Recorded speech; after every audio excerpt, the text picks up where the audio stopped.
Hey everybody, Happy New Year. A little late, but better than ever. Today, Rahdo talks through episode 8. Here we go. Now, I'm going to be starting out the new year, and I think in today's episode, we're going to be hitting two big topics. First one, I'm going to continue from the recent Top 25 Most Anticipated Games of 2016 video I did by talking about another 50 or so games that I am already stoked for, because that seems like a good way to start off the year, talking about what's coming. You can check out, of course, the Top 25 in video form. There will be a link for it in the show notes of this podcast. And all of the games I'm about to talk about in that top 25, plus this additional 50 or however many it is, I'm not really quite sure. These are all taken from a Geeklist that I maintain throughout the year on Board Game Geek, which is my 2016 Games of Interest. That Geeklist, a link for that, is in the show notes as well. And if you're at all interested in the list I'm about to bang out, you might want to subscribe, because I'll keep updating this throughout the year. So whenever I find out about new and exciting games that I am interested in playing, because I think they'd be a good fit for me and Jen, I make a note of it on this Geek List, in part just so I can keep track of all this stuff myself, but it's a great way for you guys and girls to hear about what's new as well. So, without further ado, let's start counting, basically going with, the top 25 I did was actually ranked in order of how excited. Now, all the rest of these, I haven't ranked them in any order. So they are literally just in the order I discovered them or learned about them, or basically the order I added them to this Geek List. So never mind about it. But like I said, actually, let me look here. So there's 25 on this page. How many are there total? Oh, as always, I should have looked at this before I started recording. What is wrong with me, folks? Why would prep work kill me? I don't know. But anyway, there on this Geek List, as of right now, there are 74 total items. So yeah, I'm gonna bang out around 50 games. So get comfortable. After I'm done with that, if there's time, I am either going to do one of two other things. I'm going to try and make a dent in all the questions and answers I've gotten over the last month or so. I've got about 30 of them built up, and Jen will be joining me for that, because I'm sure some of them she'll have some opinions on as well. Or I'll try to make a dent in the backlog of top 10 topics that I should be talking about. I'll probably hit the Q&A though, because if I wait until the next podcast to hit top 10s, that means I can cover this month's top 10s as well, which is top 10s expansions, which I haven't even thought about or recorded or anything yet. So after I'm done with this list, part 2 of this podcast will be a Q&A section. I've decided this very moment. How exciting was that for you to be there at that pivotal time? But before I get into any of this, I am going to go get a drink of water to have at my side. So hang on, folks. I'll be right back.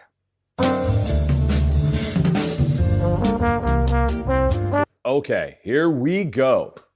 Number 26, I should say, on my list of 2016 games of interest, Dragon Keepers. Now, this is a new game from Vito Lasardo, and I have to admit, I'm not 100% certain this one is going to make it out in 2016.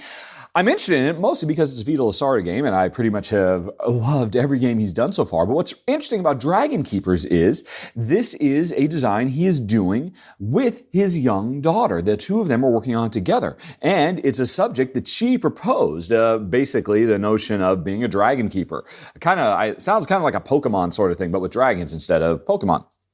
And I don't know much about it, other than the fact that this is going to be Vito Lasardo's, I guess, his first light game, since he's known for being like the master of really heavy, thinky Euros. But this is a thing he co-designed with his young daughter. This is going to be much more of a gateway style game. That right there is enough to really get me enticed. I'm very, very interested in it just for that reason and that reason alone.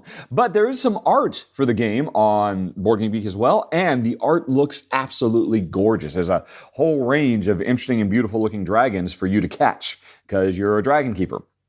Now, the other thing that's interesting, I think, about this game, and it's interesting about this 2016 Geek List I maintain over the course of the year, it's another reason people might want to subscribe, is often the developers of games will see that they've been added to this list, and they'll come along here and post information as well. And in this case, Vital he actually posted because somebody had some questions about the thematic content of the game, and Vital himself has actually replied. So that's actually really cool because it looks like, from what he said right here, the game might be going through a bit of redesigning right now because the original content of it included hunting the dragons, and, I guess potentially killing them. But it turns out they're not happy with that. So they've gone back to the drawing board, and now they've turned it into a fully cooperative game instead of a competitive game. So this is a report that Vidal has given on the Geeklist. And I guess because of that change, heck, maybe it won't make it for 2016, but even still, just from the art, just from the fact it's coming from him, and the fact it's his first light game,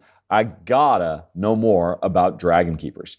Moving on to the next game, The Last Bastion. This is a game that's been on my geek list for the last few years, actually. I've really been interested in it for a long time. It's a worker placement game, all about a fantasy village that is besieged by monsters, and of course you have to fight them off. This is a competitive game where we're trying to be the best at saving the village. But the interesting thing about this game that always caught my imagination is the fact that we as players are not big, powerful wizards and warriors and thieves and rangers and all that.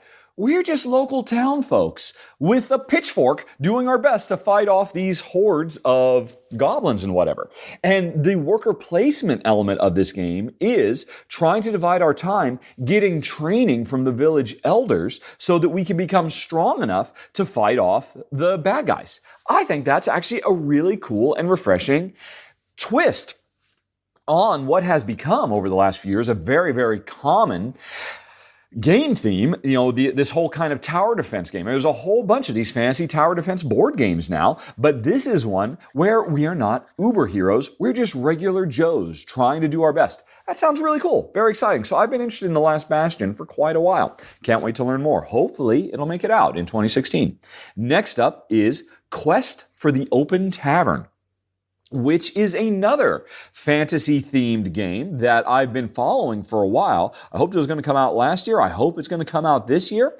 And this is interesting because this is another competitive game, and this one's actually fairly directly head-to-head. It's for players facing off against each other, which is something Jen and I tend not to go for. We tend to go for more of the multiplayer solitaire. Well, hey, I'll tend my garden, you tend your garden. At the end of the game, whoever has the best garden wins.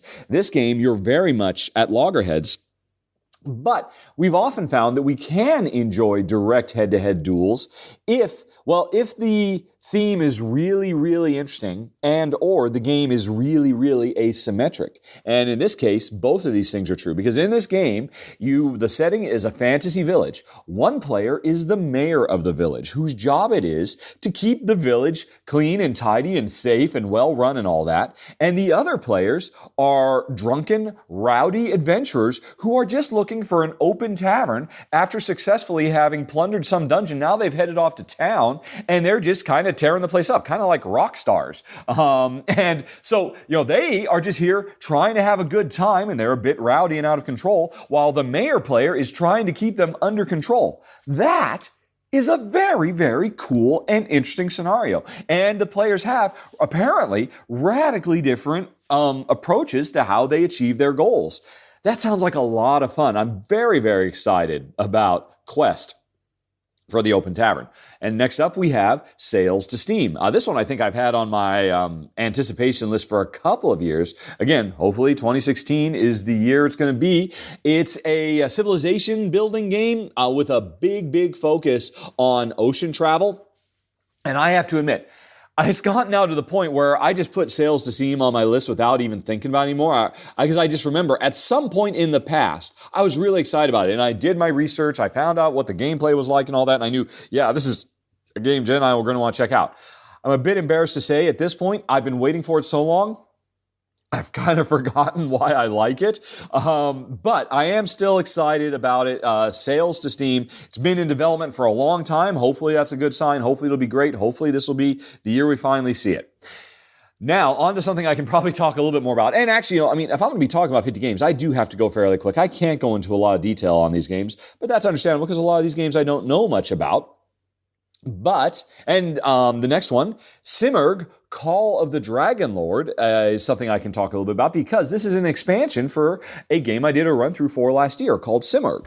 Simurgh, if you haven't seen that run-through, is a very interesting competitive worker placement game where players are trying to, well, they're kind of middle managers, as is often the case in these sort of Euros, but you're in a fantasy world of dragon riders. It's kind of like Dragon Riders of Pern, the board game or something like that, where players, they breed dragons, who give them special powers, and they train up dragon riders who can ride those dragons, and then they go out into the world and explore to collect resources that they can use to continue driving their, dragon empire, for lack of a better term. And the cool thing about the game was that I really liked in the base game is it's a worker placement game where you are building the world as you go, because a lot of your worker placement spots are these spaces on the board that players add. They say, I want to explore off to the south. And so you take a tile and you create an entire region for you to explore. But as soon as you create this region to explore, other people can start exploring it as well. And maybe they'll, through worker placement, get to the stuff that you were hoping to explore. It was a very, very clever game. It worked really nicely from MSKN, and it's going to get its first expansion in 2016. So I'm very, very excited about it because the base game was so cool.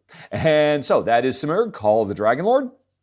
Next up, we have the Expansive Hospital. And that's interesting. My number 25 in the video companion I did to this was Acute Care, which in the video I did, I kind of ranted a little bit about why is it so hard to find hospital simulation board games that are cooperative in nature, where players are working together to try to save lives. They always seem to be competitive. And so I was very excited about Acute Care. Now, actually, I forgot to mention in that video, so I'll mention right now, I totally spaced.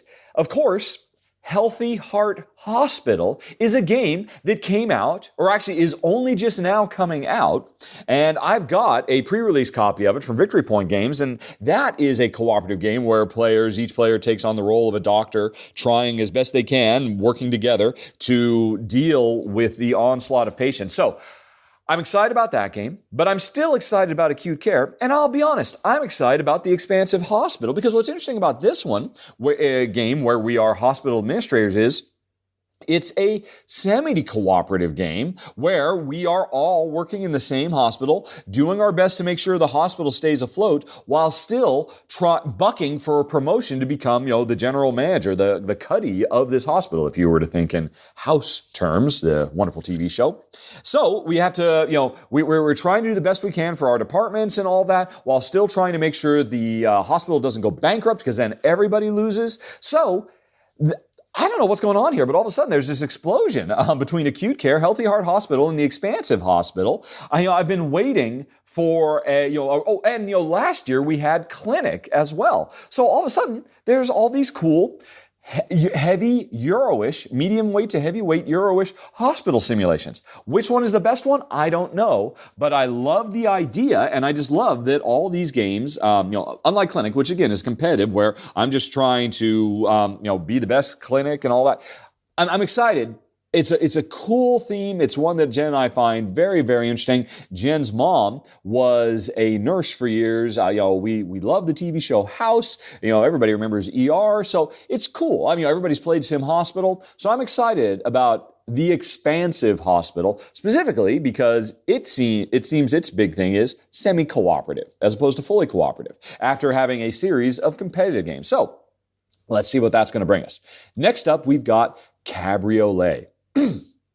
The reason this is on my list is mostly because of the designer, Doug Bass. This is his sophomore effort. The first game he designed was called Garden Dice, and that is a lovely little gateway dice rolling game of tending your own kind of community plot garden that just worked out really, really nice. Jen and I enjoyed it quite a bit, and based on the strength of that, I want to see what Doug does next. And so what is he doing now?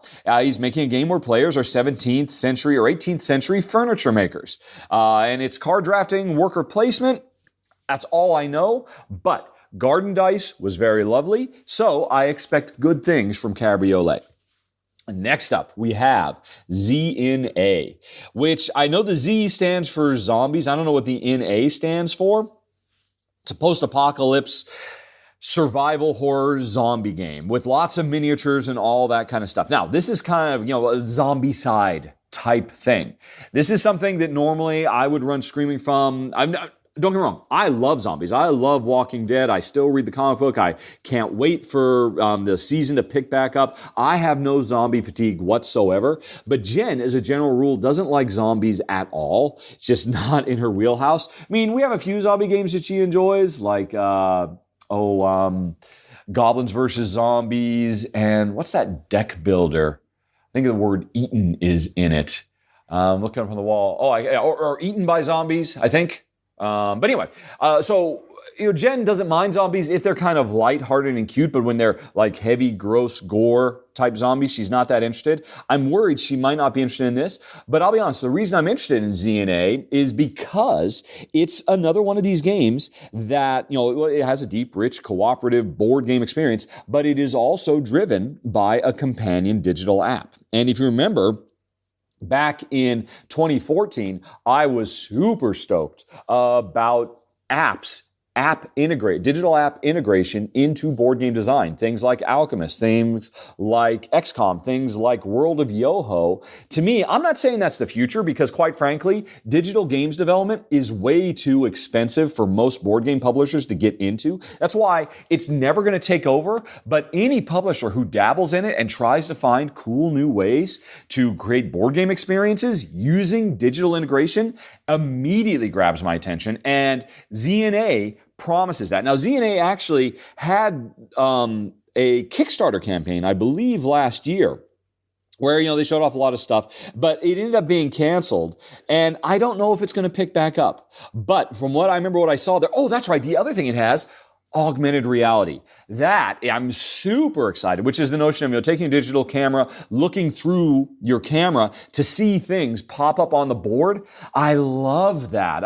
Ravensburger a few years ago did a version of Scotland Yard, which is only available in German to this day. Man, I would buy that in a heartbeat if they would bring it out in English, or at least just modify the app so you could use it in English. I love the idea of the static physical board come to life when I look at it. I mean, that's kind of what World of Yoho does as well. And there's a couple other games that have done it. ZNA, it was coming, though, from a very, very big design group, big funded. This was not like a little fly-by-night thing. This was a big thing. So I'm really excited. I hope it comes back. I hope it sees the light of day because I'd really like to see more of it. That's ZNA.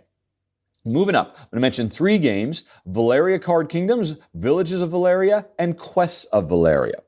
So, I believe Valeria Card Kingdoms is going to be coming out very, very soon. It was on Kickstarter last year. I did a run-through for the prototype, and it was an excellent game that basically took the gameplay of Machi Koro, which is a game that Jen and I, we wanted to enjoy, but we just could not. For us, that game was just way too shallow and also just way too mean-spirited. We could never quite get into it. But Valeria Card Kingdoms took those base gameplay ideas and really expanded it and created a lot of really interesting, exciting gameplay. Jen and I really enjoyed our time with the prototype, so I cannot wait for the full commercial release. But that's just the start, because in January, the sequel to it, Villages of Valeria, is going to come out, set in the same world with the same art style. The art was absolutely gorgeous from artist The Miko, who is fast becoming one of my favorite artists in the board game industry. And so I've actually got a prototype of it sitting over there on the table. I haven't played it yet. I need to get this played because I think they're planning on sometime late this month. So I'm excited about that. And then later in the year, we're going to get Quests of Valeria. And my understanding is all 3 of these games combined to tell the story of the evolution of this Kingdom of Valeria. And, and that's something we've seen in the past. AEG was doing that for a while with their Tempest series, where they did a series of games that were all set in this fictional kingdom called Tempest. And so now we've got another one, and that kind of went nowhere, but those games didn't really capture anybody's imagination. It's interesting, everybody forgets that Love Letter is a game in that Tempest series, but that's the only one that anybody ever really caught any traction.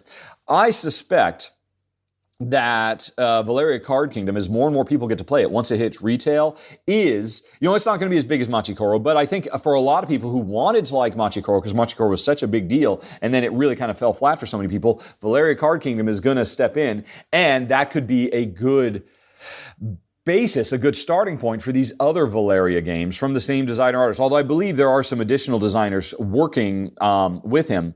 I'm not quite sure what the other ones are, but I'm excited because I love the idea of multiple games set in the same universe where if you play all of them, you get a bigger, richer picture of the world that you're exploring. I just love that. I think it's so very cool. So, 2016, apparently the year of Valeria.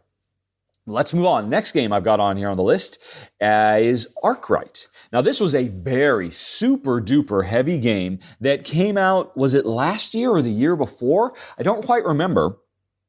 And I have to admit, that's right. It came out at the same time from the same publisher as Le Granja. Is that right? From Spielworks? I think so, yes.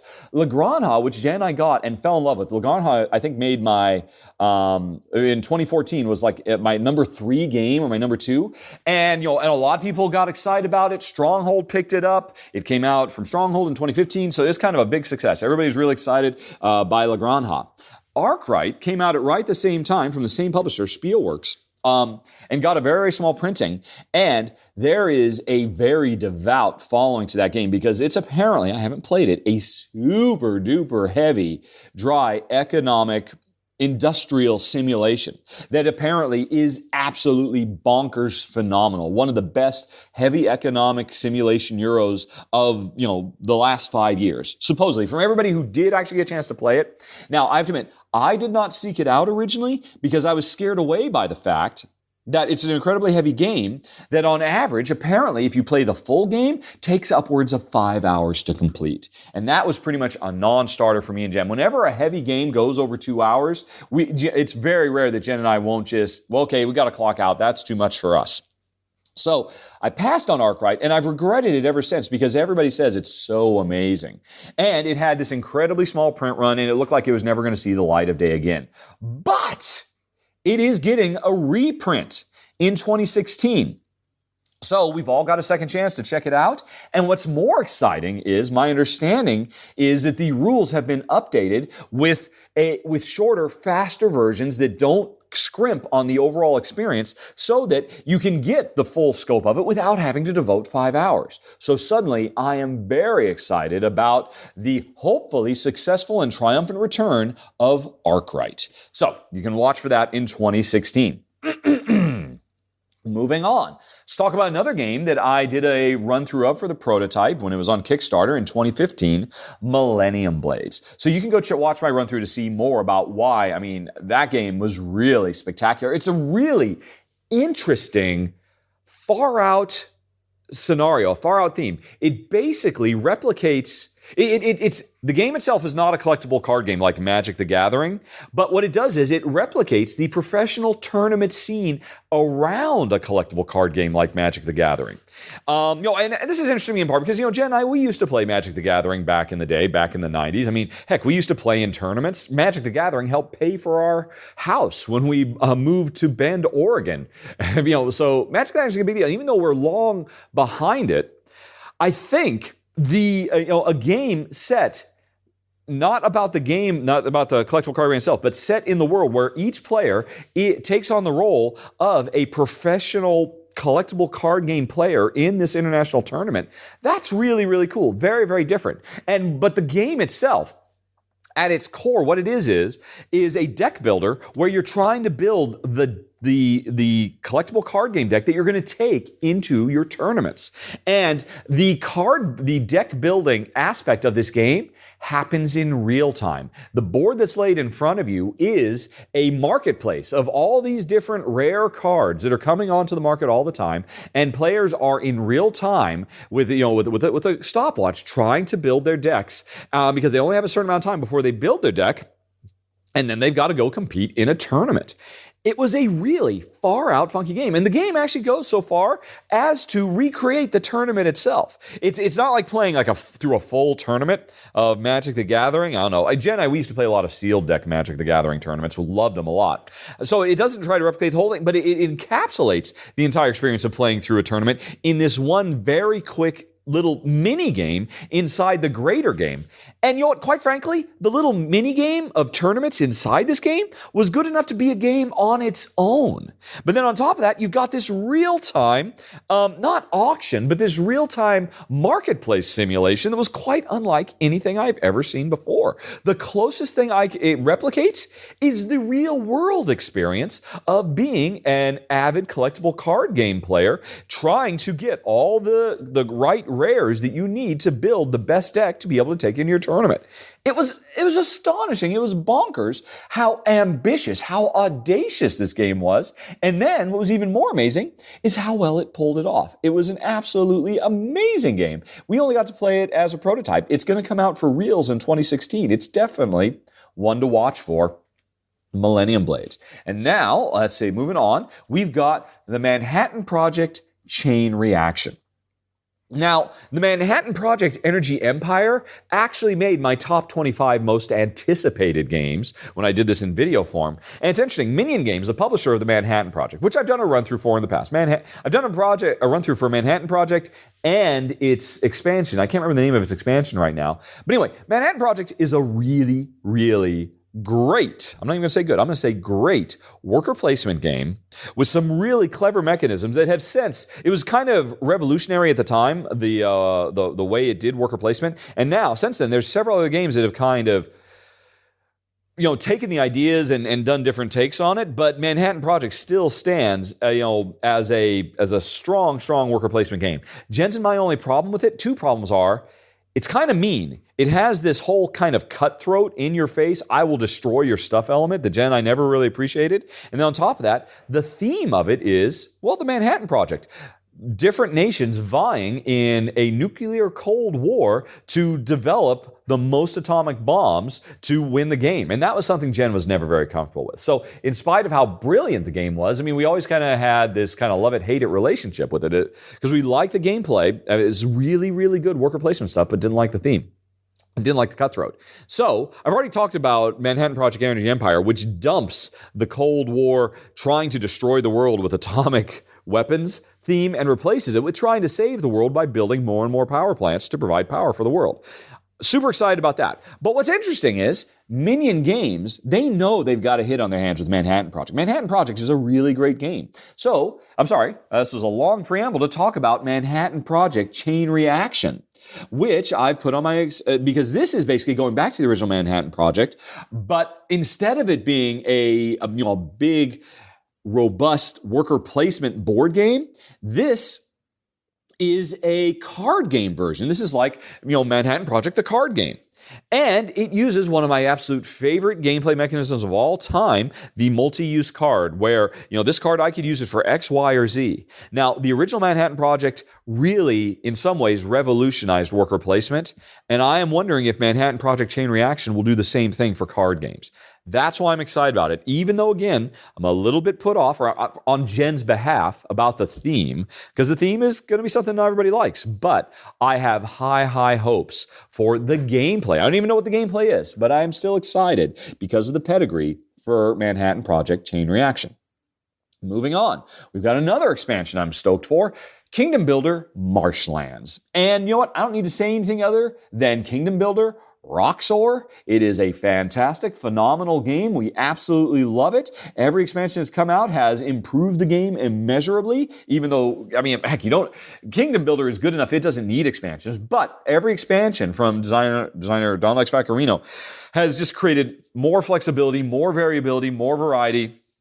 And yay, another one is coming out, Marshlands. So I'm excited for that, just because Kingdom Builder rocks my socks so much. So let's move on to something new, though, Covert. Now, this is a spy versus spy dice worker placement game, and I don't know much about it.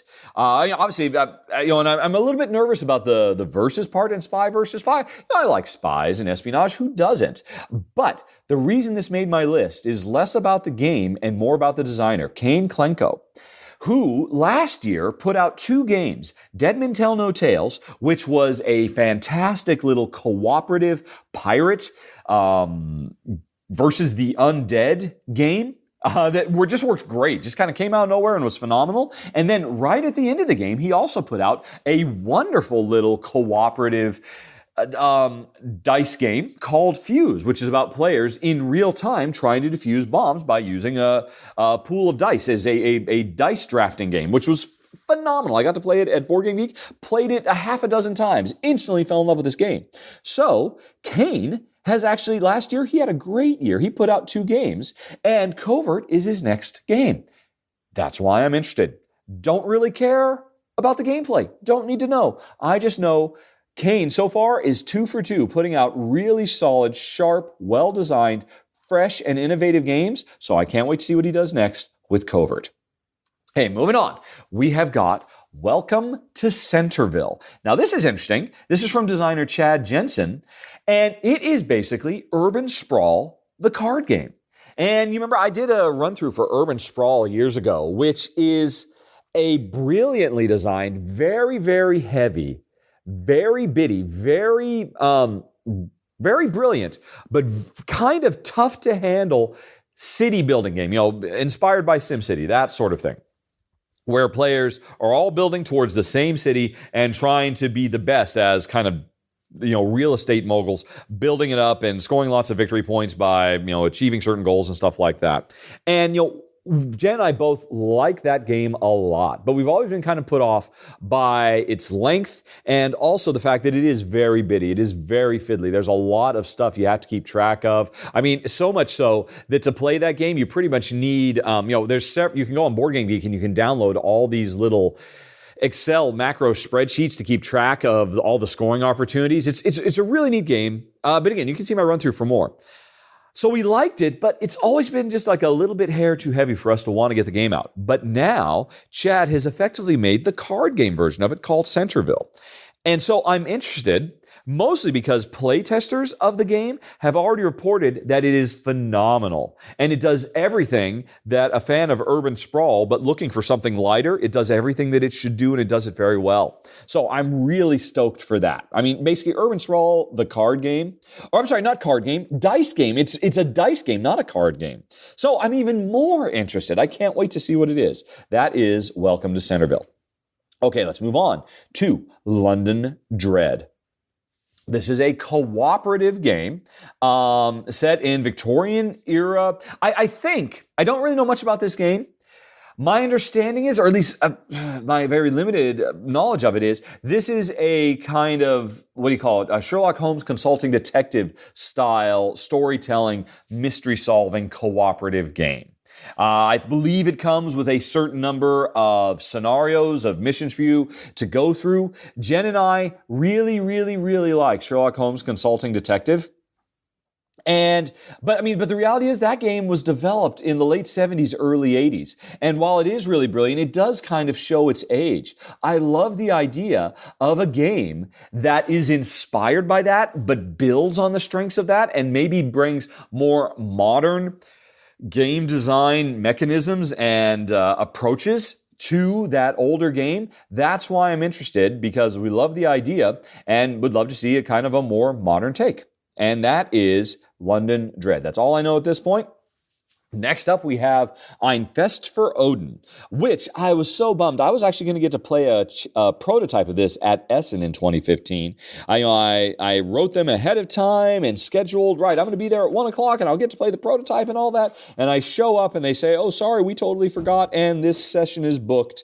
And that was my one chance, so I didn't get a chance to play it. And I was so bummed because this is designer Uwe Rosenberg's next big heavy Euro. And if you know my show, you know me and Jen, we love Uwe Rosenberg big heavy Euros, like his Harvest trilogy, Agricola and Gates of Loyang and Ora and Labora and Glass Road. I mean, we haven't loved all his games, and in fact, recently we've been enjoying Uwe's games less and less because he's gone more and more sandboxy in his design. And I don't know what's going to happen with Ein Fest for Odin. Maybe this is going to be another Uwe Rosenberg sandbox game like Caverna and like Fields of Arla. But man, I hope it gets back to his earlier design philosophy, like Agricola or some of the other ones. And interestingly, this is probably the most interesting or surprising thing about it. This is a Viking. simulation. Vikings were big in 2015. Apparently, 2016 is going to continue to see a lot of Viking love.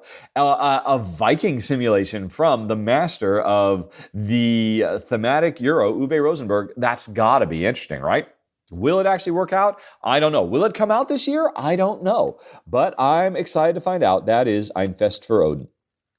Okay, next up, we have Cuisine a la carte, which is a game I did a run through for. Another one of these that, Jen and I, we got to play in prototype form in 2015. Now it's going to be coming out in 2016.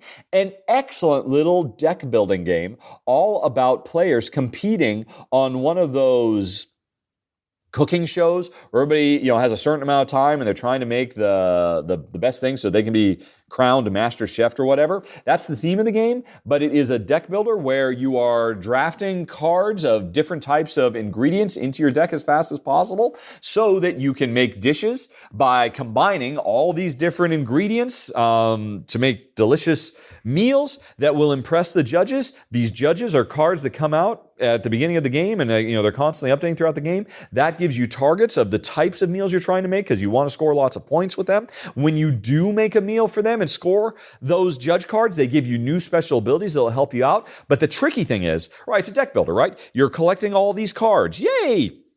You're building a strong deck. You eventually get the round where you make the perfect meal to impress the judge who really likes paleo meals or who really likes French food or whatever it might be. And you get them, so you have a new special power, but all the ingredients that you use to make that meal, they all get removed from your deck. So this is a deck building followed by deck destruction, followed by deck rebuilding game. And so this game has a very interesting ebb and flow. Now, this is not the first deck destruction game. I did another game for one called Dale of Merchants. And then there's another one, from AEG. What is it? It's the Egyptian game. I can't think of the name of it. Oh, it's driving me nuts. I haven't done a run through for that, but so there are these other deck builder games that have this notion of, hey, and again, Eaten by Zombies is another one where, I build up a deck, and then by the end of the game, the deck gets destroyed. The deck gets, we built it, but then it gets torn apart. Cuisine a la carte was interesting because you build it and destroy it, and then build it and then destroy it again. So it has a different feel. The other interesting thing about this game is that it borrows a lot of its core mechanisms from Star Realms, which some people may know is a mega popular, mega hit card deck builder that came out of nowhere. Cuisine a la carte, has the same basic mechanisms of, you're drafting from a supply of cards that constantly refreshes every round, much like Ascension or, Marvel deck builder, or lots of deck builders use this system. And like Star Realms and Cuisine a la carte, if nothing else, you're trying to draft cards that match the different styles of ingredients. But it takes that Star Realms mechanism and improves on it so much. Because I'll be honest, I don't see the love for Star Realms. The Tasty Minstrel game I did a run through for last year, the Call of Cthulhu, what was that one called? Cthulhu Realms really improved on Star Realms hugely. But I think Cuisine a la carte improves on both of them. Eugene, I liked it a lot. I cannot wait for the final commercial release to come out this year. Very excited for Cuisine a la carte. Okay. Next up, I'm just continuing to go down this list. I'm at number 46 of 74. Whew, this is going to take a while, folks.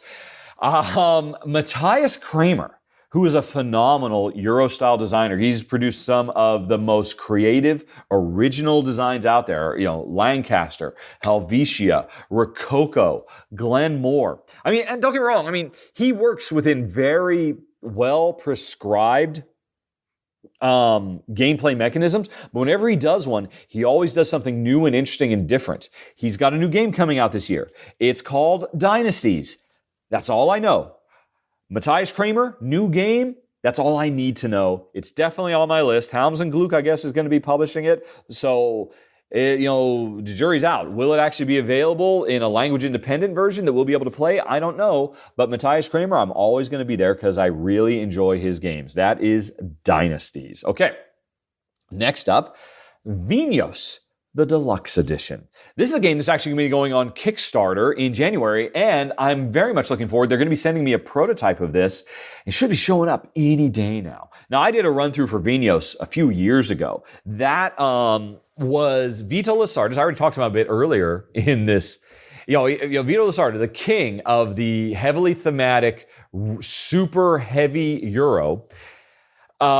His first game of note was Vinhos, a game about the wine industry where you were running multiple vineyards, trying to win in wine festivals, trying to impress wine experts, and also trying to manage your finances in this really kind of clever worker placement game. Brilliant, brilliant design. It is now getting a deluxe edition treatment that's going to be coming out. And now the original game was already very, very deluxe. It was a gorgeous production.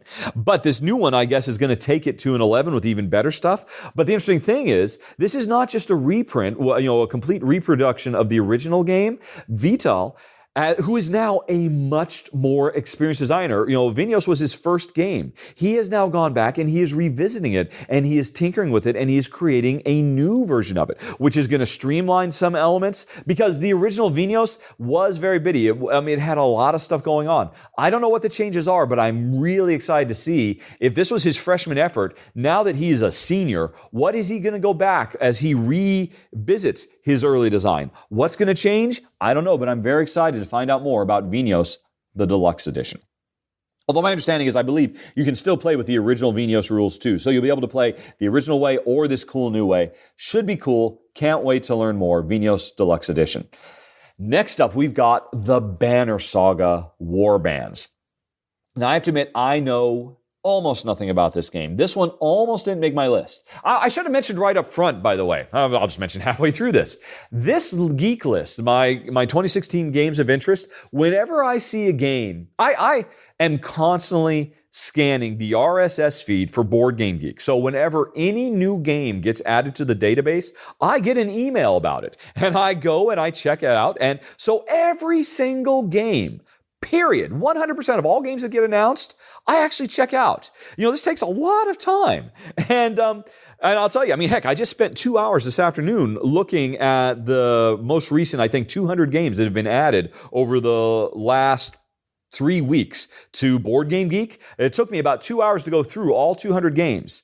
Of those 200 games, 3 of them made it onto my geek list they look so cool and so interesting that I decided, I'm going to put them on the geek list. Now, on top of that, I must have been like another 50 or so sound interesting. And I'm like, oh, that's kind of cool. Maybe I should check that out. And I don't put them on the geek list. I put them on my wish list and I rank them at level 4, which is thinking about. And I subscribe to them. And then I just sit back and wait for more information to come out, for the rules to get published, for more pictures to appear. And, maybe somewhere down the road, there'll be enough information that I can decide, hey, yeah, this does sound cool. I'm going to bump it up to level 3, at which point I'll put it on my geek list. Or heck, maybe as I learn more, I'll be less and less interested and I'll just take it off my wish list. So I say all that as a precursor to the Banner Saga Warbands. This one, strictly speaking, that probably should have been a 4. Thinking about it instead of 3, would like to try it because I don't know much about it. But here, I thought that was a bit of interesting. I should have led with that, but anyway. The reason I did ultimately put it up to 3, there's a couple of reasons. One, this is based on a phenomenally popular video game, the Warband Saga, which I believe was a big successful Kickstarter game. And I've never played it because I don't play video games these days anymore. But I know it was very successful, very well received, gorgeous, gorgeous game, which I think was about Vikings in a warband traveling throughout the world or something like that. But don't know much about the game. This is the board game version of it. And so I'm already interested because the Banner Saga has already proven to be an interesting strategic video game. So right off the bat, strategic video games can get turned into interesting strategic board games. So the original video game had phenomenal, gorgeous art. So it's likely the board game will have phenomenal, gorgeous art and components. And in fact, I'm very confident of that because this game is coming from Mercs. Now, Mercs make gorgeous miniature-based games. Most famously, Myth. And now, people who've watched my show, they know I had a huge problem with Myth. Myth is a brilliantly designed cooperative miniature dungeon crawl adventure that suffered hugely from being released too soon. It needed another year of development. I'm very, very excited. I cannot wait for my Myth 2.0 rules. I backed Myth to get the new rules. They should show up any day now because I believe they're getting shipped out to people. And I can't wait to revisit Myth and see if that additional year of development has ironed out the kinks to make it everything it should have been. But in the meantime, life goes on, and Mercs apparently got the rights to make a game based on the Banner Saga. So here's what I know about the Banner Saga. Popular, well-received video game, gorgeous, gets produced as a cooperative, gorgeous miniatures game from a company that has proven they can make gorgeous miniature games, that has proven they can come up with really innovative, fresh, exciting designs, and has only faltered in the fact that they don't give design or you give their games enough time, enough testing. Now, what I want to do is I want to give Mercs the benefit of the doubt.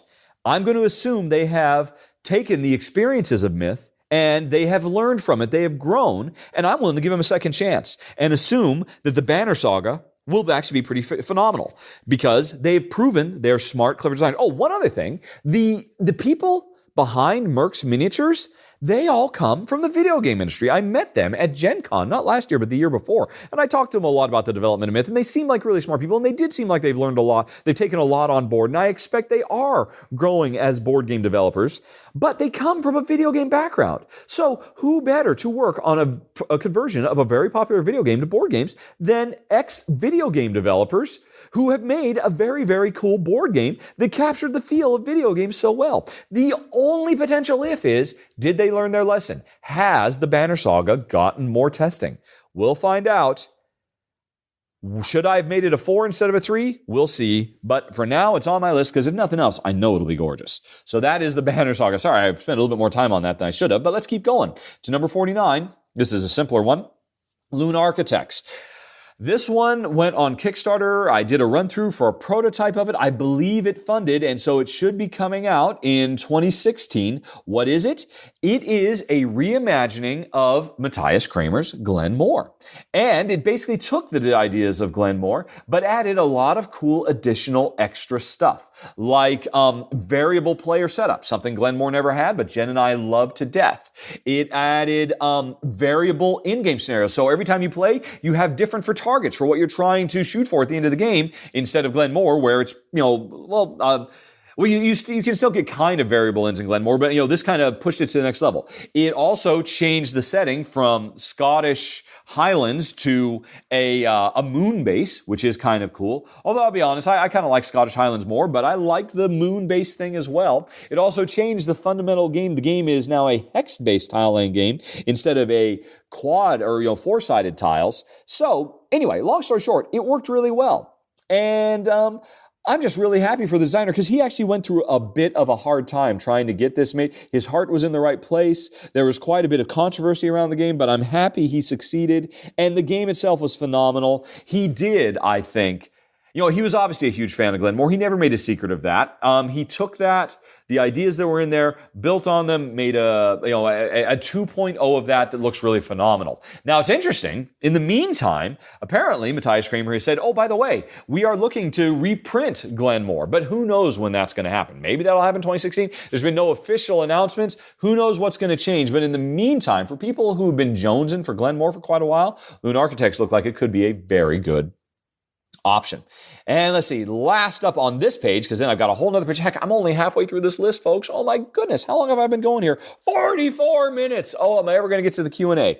Well, we're ringing in by talking about a whole bunch of exciting 2016 games. I think this is still appropriate. So let's talk about Tiny Epic Western, which is the latest from designer Scott Almes and publisher Gamelin Games. The Tiny Epic series, which includes Tiny Epic Kingdoms, which I have to admit I never played, but for all reports, I think it sounds like it's a very, very good little area control game. But we really, really enjoy Tiny Epic Defenders. And we really, really, really enjoyed Tiny Epic Galaxies. And we've liked a lot of Scott Almes' other games as well. And now their next one, Tiny Epic Westerns, is coming out. It's actually just going to be going on Kickstarter next week. I've got a prototype. Again, I'm looking at it right there. I need to get a run through for this. And the thing is, It's funny, I have played Tiny Epic Western now several times over the last years. Every time I go to a convention, I keep running in to the Gameland Games guys, and they always say, hey, come play Tiny Epic Western. And I've seen it evolve through iteration after iteration and just get better and better and better. This game, I think, of all the Tiny Epics, has had the longest development, and so the most love and attention. And so I think it has the potential to be Scott Alms's best game in the Tiny Epic series to date. And that's saying something, because Tiny Epic Defenders is fantastic and Tiny Epic Galaxies is phenomenal. So, I already know it's a good game. I've played it several times. I have not played the final version of it, but I cannot wait to check out Tiny Epic Western. Okay, now we get to go on to the other page where it looks like I've got another 24 games of interest to talk about before we even get to QA. And Jen's finished with her, so I think she's ready to do that. So, tell you what, folks, I'm going to get a drink of water because this was 45 minutes of nonstop talking. I need to take a break. I'll be right back. We'll finish up these games of interest, and then I'll see if I've got the strength, or heck, maybe Q&A will have to wait yet again. We'll be back shortly, folks. Hang on.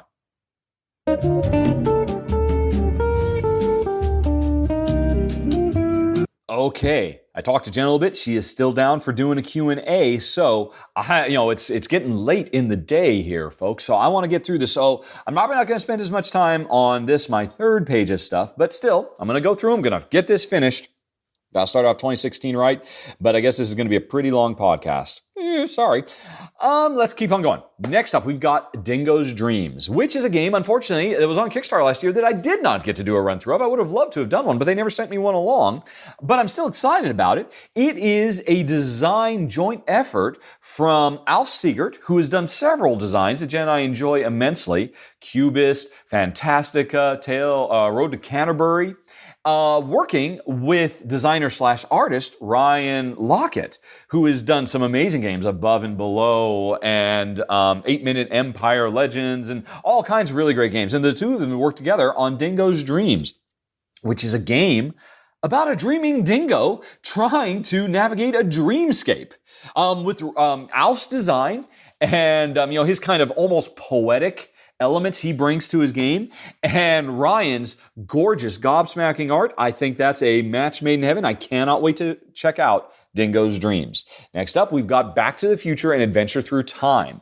And heck, I worked in the video game industry for years. I know how, having a big license, a movie license or a TV show license is always a red flag, and normally that means just a quick cash in. A B or a C team works on it, just bangs something out because they've got to hit some deadline to release in time with the movie or whatever. And I wouldn't be surprised at all if this game was originally developed to try to come out last year, because last year was Back to the Future year. It was 2015, the year that Back to the Future 2 predicted. So last year there was Back to the Future fever. And so I'm sure this game was supposed to come out, and it didn't make it because it's now coming out in 2016. So that's all red flags. Heck, must have been rushed to market, right? They didn't even make it in time, so they must have failed, so they don't even know what they're doing. It must be a terrible game. Well, you know what? I am not worried at all. I have seen no red flags because the fact that they were willing to wait. They didn't rush it to market, but they waited until the game was right. Instead of just, trying to push out a substandard product. To me, that is a good sign. That means it's not a cash grab. But even more important than that, the designers are not some C-list, no-name designers. This is coming from the designers of Fleet. And Fleet is a phenomenal game. And Fleet Wharfside is a fantastic game as well. And so, I suspect, this is a game where there was a lot of love that went into the production. This was not a cash grab. And so I'm very, very excited to see what Back to the Future and Adventure Through Time brings. And that's why it's on the list. Now, let's move on to Clockwork Islands. This is a worker placement game. It's set in some kind of steampunk universe. That's all I know. I haven't seen any pictures. I don't really know much about the mechanisms. I know one thing. It is from designer Don Lloyd. And designer Don Lloyd's previous game, Dark Horse, was a phenomenal dice worker placement game. And so, based on that pedigree and that pedigree alone, I am interested in Don's next game, Clockwork Islands. Can't wait to see. Let's move on to the next one, Hitler Must Die. which is a crazy title, but this is a cooperative game that is actually inspired by the real-world plot to assassinate Hitler from, high-ranking members of the Nazi Party, people who realized that what was happening in their country was wrong, and they were taking steps to try to end world.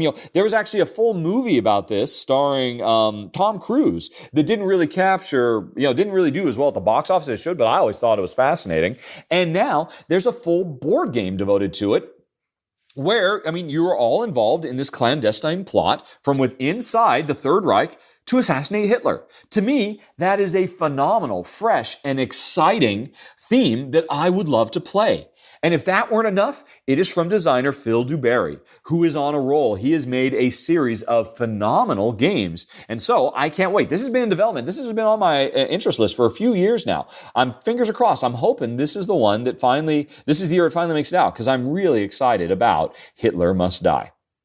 Next up, we have Tramways from designer Albin Viard, who, this is a guy who started out doing fan maps for 18xx games, I believe, which, means, he's a really, really heavy, hardcore gamer. And, and apparently he was having a nice little sideline, making maps and selling them to folks on the side. But a few years ago, he put out a lovely little puzzle of a 3D city building game called Town Center, which I immediately fell in love with. That thing has been reprinted several times. Every time it gets printed, it gets a better and better production. But since then, he has continued to create this kind of town center series of games, all city building, and several of them have been really phenomenal.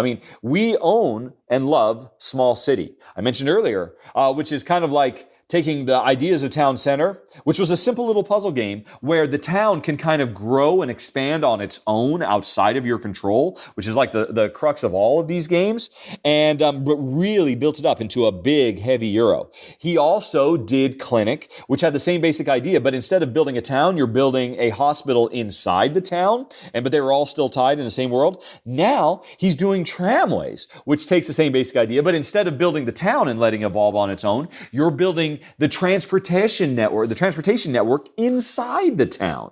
So that's a really cool, a route building network, but not what we normally see, getting back to these 18xx games or Steam or Age of Steam. This is building a rail transportation network inside of a city. That right off the bat is very, very cool and interesting. But the notion, I'm hoping it continues with his fetish for these kind of puzzly Euros where you're building and developing, this thing, but you're doing it in such a way that it expands on its own. I've loved that every time he's done it, so I'm excited for Tramways, his next game. Next up, we have Victorian Mastermind. This is interesting because this is a big team up between two design powerhouses. Antoine Bauza, he of Ghost Stories and Seven Wonders and Takedo, and this guy, everything he touches turns to gold, and he's teaming up with Eric Lang, who has just, last year he had XCOM, he had Blood Rage. Eric is really on fire. So the two of these guys are teaming up to make a worker placement game set in Sherlock Holmes, Victorian England, but you're not playing Holmes or any of Holmes' contemporaries. You are playing Moriarty-style supervillains in this worker placement game. And for whatever reason, Sherlock Holmes has disappeared. He's presumed dead. And so now all the supervillains have decided, with Holmes out of the way, London is ours. And we're all competing to carve up London for ourselves. So it's an amazing theme brought about by these two amazing red-hot designers working together. Tell me this is going to be a big deal, Victorian Masterminds. And by the way, it's coming from Space Cowboys, who are on a roll because they had the amazing Splendor. They had 2 years ago. Last year they had Time Stories, and now they're having Victorian Masterminds. This could be a mega game for this year. Cannot wait to see more. Next up, we have In the Name of Odin, which is another Viking game. Vikings were big last year. It looks like it's going to continue into 2016. This one is from NSKN. It's a Euro Viking game, unlike, say, Blood Rage, Champions of Midgard. So NSKN, they are, I've been very, very pleased with pretty much all the games they've been putting out. So I'm excited just based on publisher pedigree for this in the name of Odin. Continuing on, we have Dragonsgate College. Now, the design duo from this, who have previously worked on Yedo, Y-E-D-O, and Shakespeare Must Die. These guys, this is their third big game together, and they have been doing phenomenal work. We enjoyed both of those games. Even though Shakespeare Must Die really didn't work for us because it really needed more than 2 players, Yedo was a phenomenal game. We still have it. And now, these 2 guys are working, again, with NSKN, one of my favorite publishers, and they are doing a game, a dice drafting game, which is one of my new favorite design mechanisms. Last year we had a bunch of dice drafting games. It kind of came out of nowhere. Previous year, 2014, Panamax, suddenly I think made everybody realize, wow, dice drafting is really cool, even though it had been around previous to that. And so last year we started seeing a bunch of dice drafting games. Now we're seeing another dice drafting game from NSKN from, Thomas and, I can't remember both of their names. But from this really great design duo who have, put together a series game. Oh yeah, Wolf and Thomas. Thomas Van Ginst and Wolf Planka working, a good design duo, working with a great publisher, with a relatively new and still ripe for exploration gameplay mechanism, Dragonsgate College. This one, if I knew a little bit more about it, I should have. The more I think about this, the more I should have put this in my top 25. I'm really kind of embarrassed I didn't. But anyway, let's move on because we're trying to get through these quick so we can get to Q&A. Big Easy Business, another game from designer Scott Alms. It's about running a business in the Big Easy in New Orleans. And so that's all I know. That's all I need to know. Should be cool. Can't wait to find out more. Rokoko is getting its first big expansion. Rokoko was a great game designed by the Maltz brothers and Matthias Kramer. We liked it. It's getting its first expansion, and so interested in that. That should be cool. Adding jewelry to an already lovely game about Victorian era dressmaking. Next up, we have the Exodus Fleet, which I don't know much about. It's from Tasty Minstrel Games, though. And Tasty Minstrel Games, they have not put out a clunker for a while. They've got really good taste. Whether they're putting out, big, medium weight Euros like your Eminent Domains and your Gold Wests, or whether they're putting out smaller little quick micro games like Cthulhu Realms and Bottle Cap Viking, which was a very, very cool game that kind of didn't get as much love as it should have, or Dungeon Roll. So they've been doing very, very nicely. Exodus Fleet is going to be one of their big games for 2016. It's a science fiction game about trying to build the best fleet to help humanity get off of Earth before it's destroyed. That's enough for me. I am interested in the Exodus Fleet. Moving on. Legacy, Time Surge. This is finally we get an expansion to Legacy Gears of Time. Oh, I'm sorry. Finally, we get. I'm getting myself mixed up. I'm going too quick. This is not an expansion. Legacy Gears of Time already got its expansion, which I have to admit I haven't played yet. What's that? Forbidden Machines is what it's called. This is Legacy, the card game. Legacy Gears of Time turned into a card game, which means it's still all about time travel and trying to manipulate the time stream to put yourself on top, but with new cool mechanisms. I'm very excited. Can't wait to find out more. Moving on, we have Saving Time, another time travel game. This one is about trying to fix a shattered time stream, which is constantly unraveling, and it's cooperative.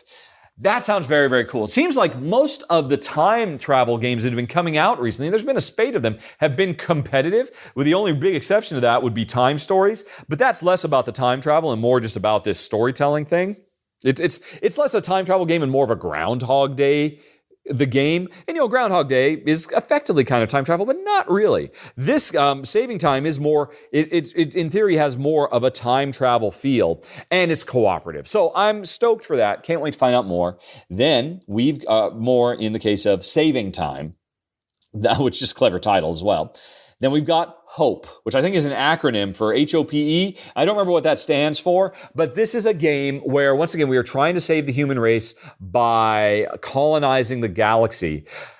But what's cool about this game, and I actually got to see a prototype of it at Essen, when you look at the board is a big it shows 3 dimensions. There are 3 dimensions that you can travel between.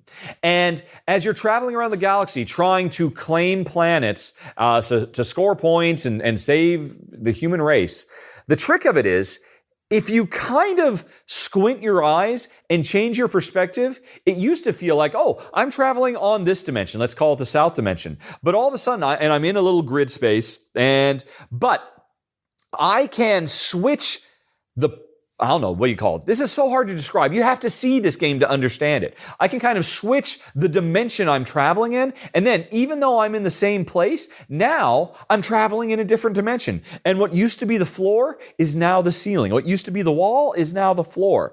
And it's all about just kind of, adjusting your eyes so that suddenly the entire map feels like a completely different place, even though nothing about the map changed. It's a really cool gimmick. But from what I've seen, it sounds like a really cool game as well. So I'm very, very excited about Hope, Hope. Can't wait to play it. Okay, next up, we've got 4 Gods.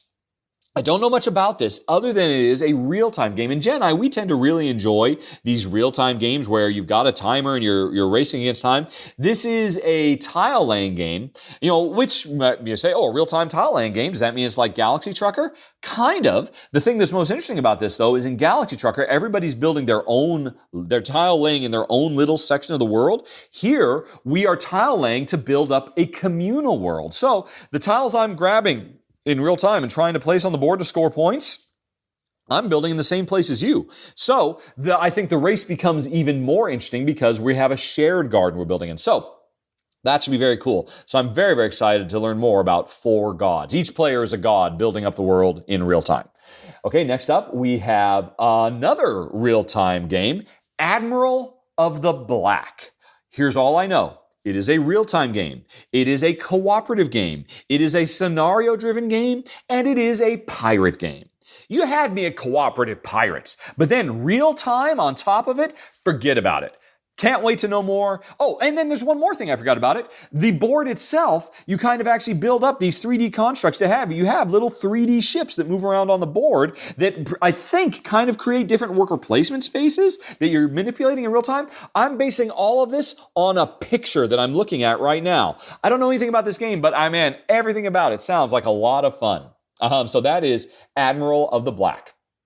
Next up, we've got the latest expansion for Elder Sign, Omens of Ice. I put this on the list because actually Jen and I played Elder Sign when it first came out. Elder Sign is a cooperative Yahtzee-style dice game where players are investigators in the Cthulhu mythos, kind of a Arkham Asylum type setting, and players are working together to try to save the world from the return of the old ones and all of that. And it's basically Yahtzee-style, rolling specialized dice, trying to get patterns. And it was nice and thematic, and we enjoyed it. But at the time, we thought, it's just kind of okay.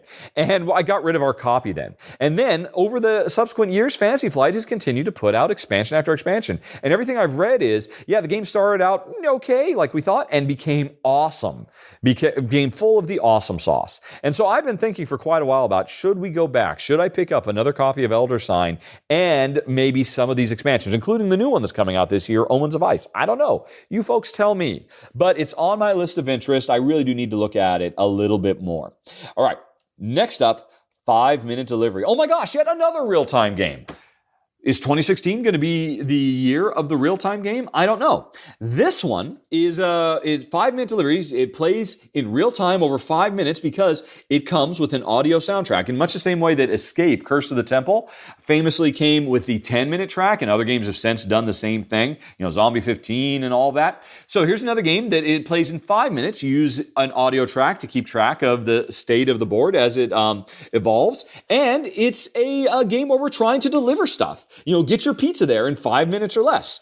That sounds like a fantastic, phenomenal theme for this kind of real-time gameplay. So it should be pretty cool. I am interested in 5-minute delivery. Next up, we have 100 Swords. And this is interesting. I did a run-through. This is another one I did a run-through for when it was on Kickstarter, and we had a prototype of it. This is 100 Swords comes with several different decks. Like there's a deck devoted to the Red Dragon and the Blue Mammoth and the Darkness. Each one of these decks is a standalone game where players are doing fast-paced racing through a dungeon via deck building. It was really clever, very satisfying play, very fast, and we enjoyed it quite a bit. And this year, they're going to start releasing these games. Each one of them is a standalone game, so you could buy the one that's devoted to defeating the Red Dragon or the one that's devoted to defeating the Darkness monster or whatever. But you can buy several of these games and mix and match them. So I love that idea. It almost has this kind of old school, well, it's like a living card game, deck builder, but with really cute cartoony art and very solid, clever, fun racing mechanisms. Neat little game. 100 Swords. Watch for it. And I'm almost there. Almost there. Next up, we have Isle of Dr. Necro, the second edition. Now, I have had a copy of Isle of Dr. Necro. Dr. Necro was, full disclosure, it has a soft spot in my heart because Pandemic was Jen's and my gateway game. And after we found it and fell in love with it, I immediately started going out and looking for other fun cooperative games. And Island of Dr. Necro was one of the first ones we found, and we really enjoyed it quite a bit. It's a lovely kind of Flash Gordon, Buck Rogers, pulp fiction, push your luck, dice rolling adventure game. And where you get to, every time you play, create a randomly generated, like I said, Buck Rogers style adventurer with all kinds of cool special abilities as you race against time to save the kidnapped scientist from the Isle of Dr. Necro before it sinks into the ocean and Dr. Necro creates his super weapon. You got to get out alive. It had a wonderful theme. It was good, solid, fun gameplay. And it was the thing that actually we enjoyed most is a surprisingly tough puzzle of a game. Even though on the surface it looks like a really simple, just kind of press your luck, dice rolling, chuck 'em up, there was actually a lot of fun strategy in it, and we still like it. The biggest problem with it was, there's two problems. One, it had really nice art, what was there, but most of the cards had no art. They just had text. So this second edition, finally, it's going to get a big graphical overhaul, and it's going to have the wonderful thematic presentation it always should have had.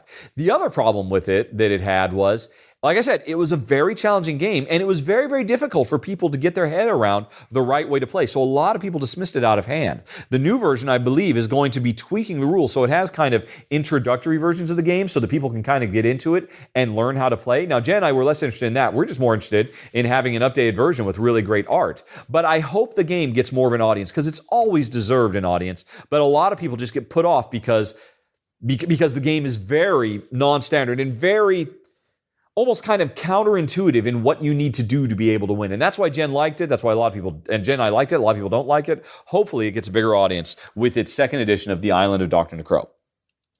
Next up, we have another cooperative game, Beyond Baker Street. I did a run through for this one. It was just a print and play, and it may be coming out this year. It may not. I've talked to the designer a bit, and they have high hopes that it will be out in 2016.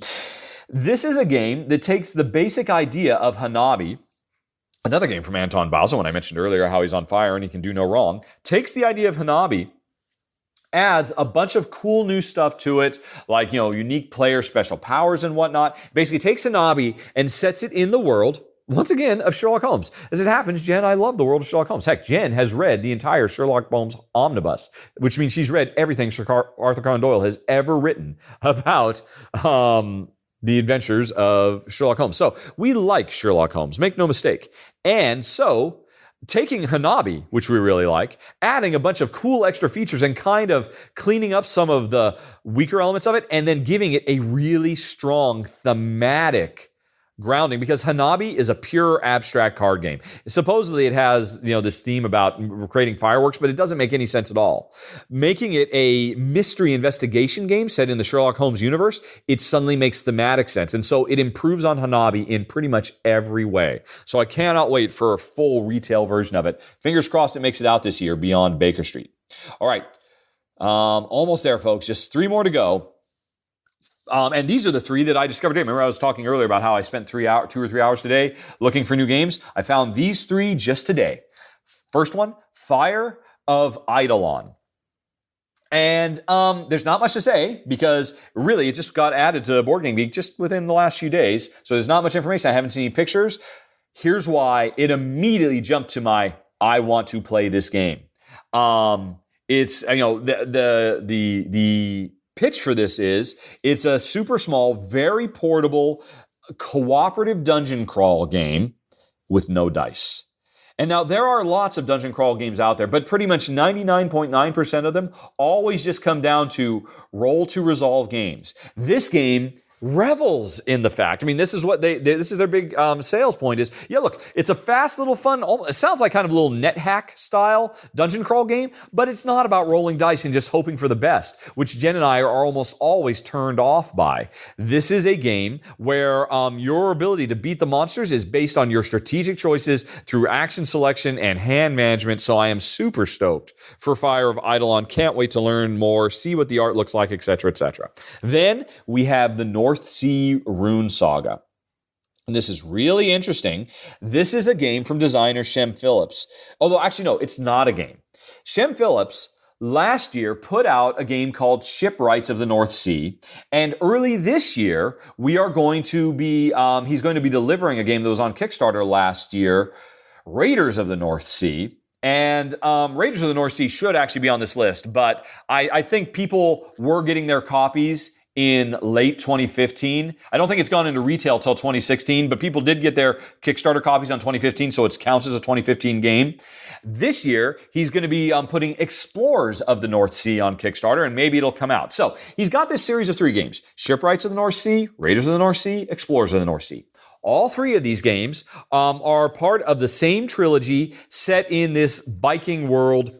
And it's not a world of fantasy Vikings, but like real world Vikings, trying to, build up and loot and pillage and all of that with really gorgeous artwork. Now, we never played Shipyards or Shipwrights of the North Sea because it had this really mean streak to it. From everything I've read, it's a very nasty take, that game. So Jen and I passed on it. But we really thought Raiders of the North Sea was a brilliant take on worker placement. Really, really wonderful game. And really, it should have gotten more attention last year. I hope when it hits retail this year, people really... because, it pretty much provides the experience that we would have hoped, that Jen and I would have hoped for from Champions of Midgard, but did not get. Raiders of the North Sea delivered on. And so based on how good that was, I'm very excited for Explorers of the North Sea, but that's all beside the point. And I think Explorers of the North Sea actually made it into my top 25. I was so excited about it, if I recall correctly. I recorded that days ago, so it's all a blur. But anyway, all of that was preamble. I'm here right now to talk about the North Sea Rune Saga, because this is another thing you can buy from Shem Phillips. What you have to do is you have to buy all 3 of the North Sea games, and then you buy this, and this becomes a meta game that turns those other 3 games into one big, long, epic super game where you play through all the other 3 games to find out who is the ultimate winner of the Rune Sea of the North Sea Saga in the North Sea Rune Saga. I don't know how this works, but to me, so this means this is something that Shem had been planning every step of the way. With all 3 of these games, they are chapters of this big uber epic game. That sounds so cool to me. So cool, in fact, that I am now halfway tempted to go back and check out Shipwrights because I just want to have this experience of these 3 separate games that all snap together like pieces of a big, gigantic puzzle. I don't know how it works, but I'm super excited about it. I love the raw, unbridled ambition that this young designer has brought about. And I know it's going to be gorgeous because they've all been gorgeous. And I know one of them has a brilliant design. So heck, probably they all have a really good design. So the North Sea Rune Saga, tell me that's not cool. That is uber cool. And now, last game, folks, before we go on to Q&A. And I just found out about this today as well. Oh my gosh. If I had known about this a week ago, this would have been in my top 10 most anticipated games of the year. Probably would have been in my top 5. I don't know if it would have been my top 1. I don't know if it would have supplanted Gloomhaven, but I think it has a very, very strong chance at my number 2 most anticipated game. This War of Mine, the board game.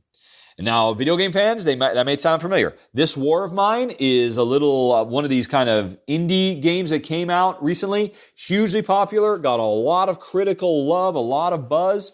It as a video game, the setting is a war-torn modern world city that is, ripped apart by war. And in this game, this is not a war game where we're soldiers trying to, claim land and beat back the army and deal with all that stuff. We are just regular people living in this city trying to survive the middle of this war. And, and the thing about this game is what would you say? It is mature. And it's not a mature game in what mature normally means. Normally, when you say, oh, this is a mature adult game, generally that means, oh, it's an incredibly immature game full of sex jokes and or like just overt blood and stupid stuff. Normally, saying a game is mature means it's immature. This is a mature game in the true sense of the word because this is a very, very heartfelt, impassioned, and powerful game about the reality of war, of modern war, as you take on the role of just simple, normal people trying to survive. And like I said, the video game, even though I don't play video games anymore, it made such a big deal that I've already heard about it and I've heard nothing but great things about it. And so now it's getting a board game version as well, which I think, from what I understand of the video game, it should translate to board game form very well because it was already kind of a strategic resource game. And so it should transmit. And, this board game expands on it hugely. So, I mean, the log line of this game is, in war, not everyone is a soldier. Just that is nuts to send chills down my spine. I am reminded of Freedom, the Underground Railroad. I am reminded of last year's The Grizzled.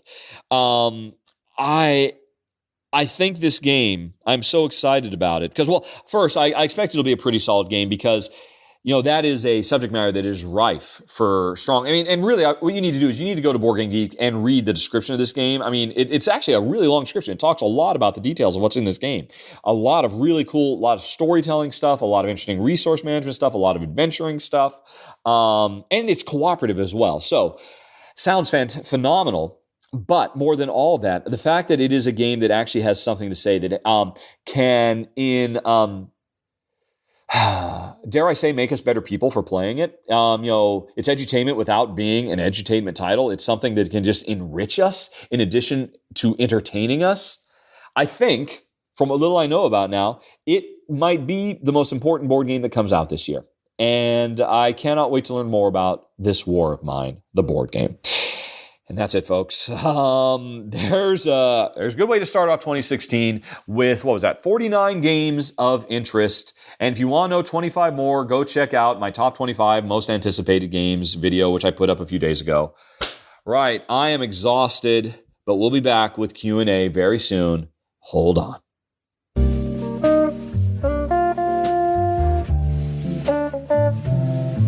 Okay, everybody, welcome back. It is Q&A time, and let's see. How many emails do I have here? Mark as unread. There are 38 emails that have been building up ever since early November. That if you have any questions for me or Jen, you can always send them to questions@rahdo.com. And I promise someday we'll get to them. And apparently today is the day. I'm just going to be doing these first in, first out. I have to admit, I haven't even hardly looked at these. If you send an email to questions@rahdo.com, I'm just going to dump it in a folder and then wait so I can be surprised. So we can have some of that spontaneous responses, and Jen will be joining me. She is completely covered by beagles. Yeah. So let's get going. That's how I like it. All righty. First up, Honey Pie. Yes, my love. Jason asks, let's see, where's the question here? Jason says a lot of stuff. I have seen these emails not at all. All right. Well, and I've hardly seen them. Okay. A recent podcast by other industry insiders raised a question you may have some insight into: labor ethics in the gamer workforce.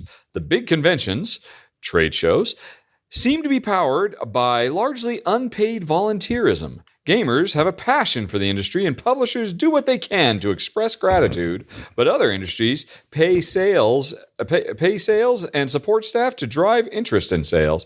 Is this relationship fair? What is your experience in the video game industry? I seem to remember previous abuse of overtime being discussed when big games like Star Wars Galaxies were in the works. Okay, well, that's and then he has a part 2. But, well, let's see. That's a big, broad topic, but unpaid game volunteerism, I think he's kind of, when you're talking about overtime in the video game industry on big games, that's very, very different than I don't know, Tasty Minstrel putting out the word to everybody saying, hey, we need somebody to man our booth. If you come and work for at least 5 hours, we'll give you free tickets to the show. My understanding is that's pretty much what most board game publishers are doing with these kind of volunteer things. I think in some cases, maybe you'll get a hotel room out of it too, if you get a particularly kind and gracious publisher, but for the most part, it's just free passes to the show. But they are exhibitor passes, which means you can get in at early hours and you have a lot more flexibility than somebody. And heck, sometimes these show tickets ain't cheap. Yeah. My feeling is I don't think there's anything wrong with that. It by definition, if it's volunteerism, then I don't know that you can be taking advantage of them because they were volunteers. As long as it's not a bait and switch, and once they travel 5 hours to get to the thing, and then you, as a publisher, tell them, you have to pay for your tickets after all. I don't really think there's an issue there. I didn't hear the podcast that talked about labor ethics in the gamer workforce. I don't know. Let's see. You, like I said, you kind of broached into a broader thing of abuses of overtime for video games. Well, it is definitely true that in the video game industry, crunch is the norm, and it's absolutely insane. Nobody makes overtime. Everybody has fixed salary wages, which often are good, but sometimes are really crappy. And regardless, it is the norm for people to work 60 to 80-hour weeks for days or weeks or months. In my experience, sometimes even years at a time. And that's the price of entry, which is why the video game industry has such a high burnout rate, particularly amongst coders who realize, this is crap. I want to make games, but you know what? I think I'm going to stop doing this, go work in the financial district and make twice as much and work normal 40-hour weeks. Of course, they always dangle the bonus or the royalties that you're going to get this pot of gold at the end of the rainbow. But how many games actually achieve that? Very few. We've been lucky. We actually had a couple of pots of gold. Or my husband's very good. Well, it's a common. I didn't make those games by myself. There was a team, but we all worked very hard, and in a couple cases, we kind of had the right game at the right place at the right time, which is what it comes down to. But it's very unfortunate. I mean, heck, we were just watching a show the other day, Adam Ruins Everything. Which was a wonderful show, absolutely very highly recommended. And he had a big thing about labor practices in the workforce and how pushing your labor force to extreme overtime is incredibly counterproductive, and it's hugely wasteful. I largely agreed with it. I thought maybe it was a little bit naive, some of the points he was making, but I don't think it's a particularly good or healthy thing that the video game industry does. But surely the board game industry doesn't do anything like that. I mean, I know there are publishers out there, little one-man shops, who are killing themselves, who basically take on, they do some Kickstarter, they raise a lot of funds, and then, they basically, their life gets consumed by trying to get this game out and having to work all kinds of crazy hours to deal with the Chinese publisher or, print houses and all that stuff. But, that's what they sign up for. There's nothing I can't imagine there's anything in the video game industry that even holds a candle to the absolute insanity of the video game industry. Probably not. And the people that we've talked to who do volunteering at the game booths are there because they enjoy demoing, they enjoy the interaction, they like helping out their friend, the publisher. And many of them do it year after year after year. So my feeling is if they were truly being taken advantage of, you could probably hook a fish once, but the likelihood of the fish coming back time and time again, pretty slim. Yeah, that's true. I mean, actually, and Jen, you have some experience in this because you have not volunteered at somebody's booth, but you've been at somebody's booth and hung around with these volunteers, and they seem perfectly happy. Yeah, I mean, they're having fun. Yeah. So I'm curious what that podcast is that brought this up, but I mean, volunteerism, heck, if you're passionate, that's great. Right. So Jason's second question was, totally changing subjects, where do you see the boundaries of legacy mechanisms? Seems the average Euro is not conducive to it. I disagree completely, Jason. I think Agricola Legacy would be amazeballs. I can't even imagine how incredible that would be. Starting out, making your little farm, and basically If Pandemic Legacy told the story of 12 months in a year, Agricola Legacy could tell the story of 12 generations on this farm. You start out, you've got a little board, maybe it's Agricola sized, and it's the first generation mom and pop, and they build up a certain way, and then you win, you play the game like normal, but then you're going to play again, and the second time you play, you're going to start where you left off from the first one. But now the kids, whatever kids you had, have grown up. So the more kids you have, the more workers you'll have the second time you play. The less. There will probably be some rules for having changed the board a little bit because, hey, 20 years have passed. So, you get to, of all the things you put on your farm, you get to keep 2 of them. And so, but then the rest of the farm resets and new things have been added in over time. You can put add-on boards, much like Agricola, all creatures great and small, so the board can become bigger and bigger over time. I could see that totally working, and that would be an incredible experience. Well, and it would be more true to life in that, some of your soil has been depleted because you farmed it too heavily. And that would be part of, what your parents did. Well, crap. Yeah, exactly. Yeah. I mean, the choices you made earlier on can, if you overfarm, now your kids have to deal with it. Yep. And there's technological breakthroughs as new things become available that are hidden in those boxes. Yeah, I think the sky's the limit. I think I'm looking at my wall of 300 some games. I don't see a single one that wouldn't benefit or be compatible with legacy style metagaming, where the end result of one session directly affects and influences, the gameplay of another session. Adding new stuff in, taking stuff away as time passes. I think it's amazing. Where is my Lookout Games? Give us Agricola Legacy. Uwe Rosenberg, get to work on it. It would be amazing. Okay. Yes, but that would also mean that we'd want to play 12 or 15 games a lot and not 300 in a year. That's not necessarily a bad thing either. I'm sure Jen would actually prefer that, quite frankly. In some cases, I might. Yeah. But, I suppose we have a very odd play style because of all the reviews. But you've mentioned in the past how you kind of regret this whole thing I'm doing a little bit, in that before I started doing Rahdo runs through, we could play a given game 5 or 10 times a year.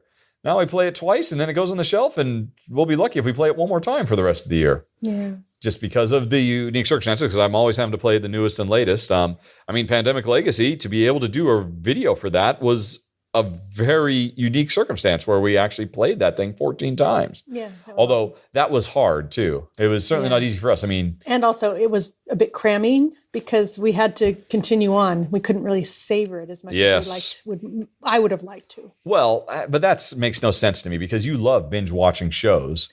You love let's just see the whole season over like 3 nights.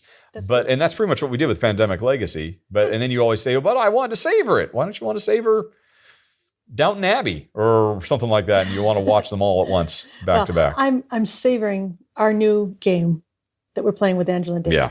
Yeah. So I get the best of both worlds. There you go. Well, anyway, there you go. That was Jason. That was question number 1 of 38. Question number 2 from Christopher. Let's see here. Oops, I'm in the wrong directory. What am I doing here? I have no idea. All right, hold on. Oh no, whoops, crap. I don't have it sorted by date. How did that happen? Oh no. Oh, it's all messed up. All right, here we go. Actually, Jason should have been question number 7. All right, let's start over here. Question number 1 from Matthew. Do you play any board games on your iPad? Recreations of physical board games or digital-only games like Hearthstone or SoulForge? If so, could you share your thoughts? Answer, no. We've played a couple things on our iPhones. Yeah. When we've had a local connection. What did we play? We played a lot of San Juan on iPhone when that first came out. But honestly, that was not because we were in love with playing games on our iPhones. That was because when that came out, we were traveling around a bit. Exactly, yeah. Spending some time on trains and things. Yep, yeah. So honestly, I think San Juan on the iPhone is it might be the only game that's gotten any kind of significant playtime from us, period. And it's just because, we don't want to play digital versions of games. We like playing the actual physical version. We'd rather sit at a table together rather than sit on the couch together. We sit on the couch together plenty just to watch, to binge watch plenty of TV shows, as I mentioned in the previous question. So, and I've talked about this in the past, but ever since I've gotten into board games, I've just completely fallen out of love with video games, even though I've been playing video games religiously since I was like 4 years old, back in the 70s when I discovered Pong. Video games are kind of dead to me now. It's really very hard for them to give me any kind of interest at all. And I think Jen's pretty much the same. Yeah. So, yeah, sorry, Matthew, don't really have much more to say about that. But there you go. Moving on to question number 2 from Isaac. Let's see here.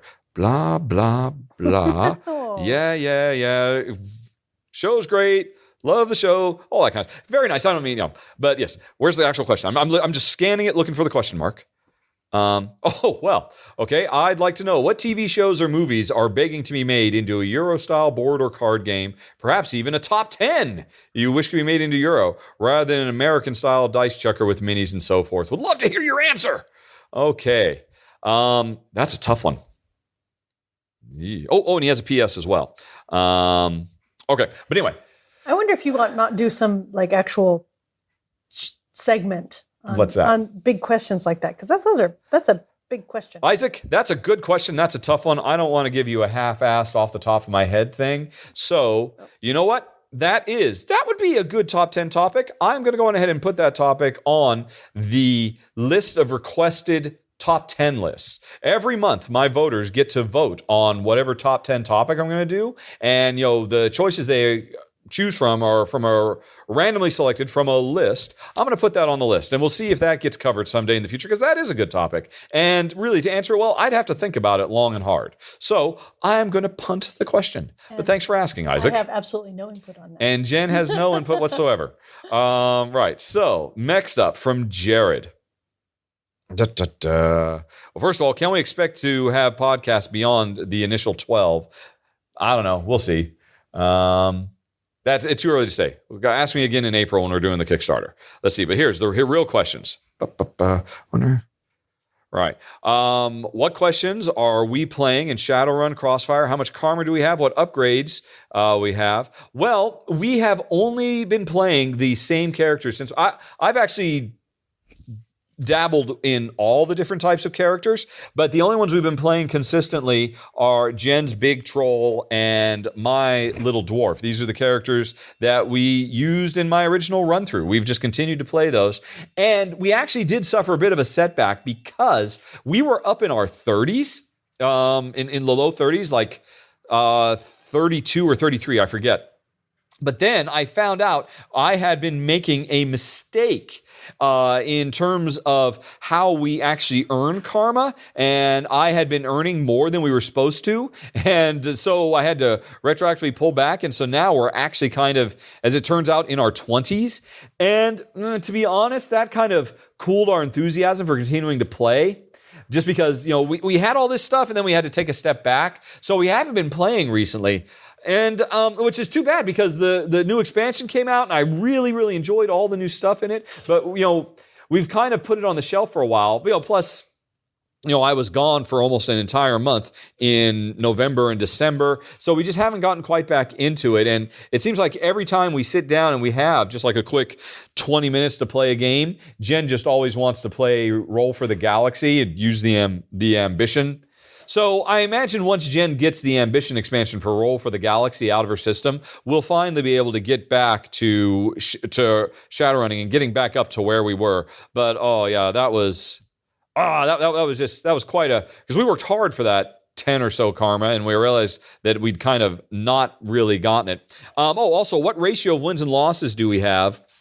We are getting to almost, before we were kind of cooled on the game again, almost 50-50, maybe 40% wins.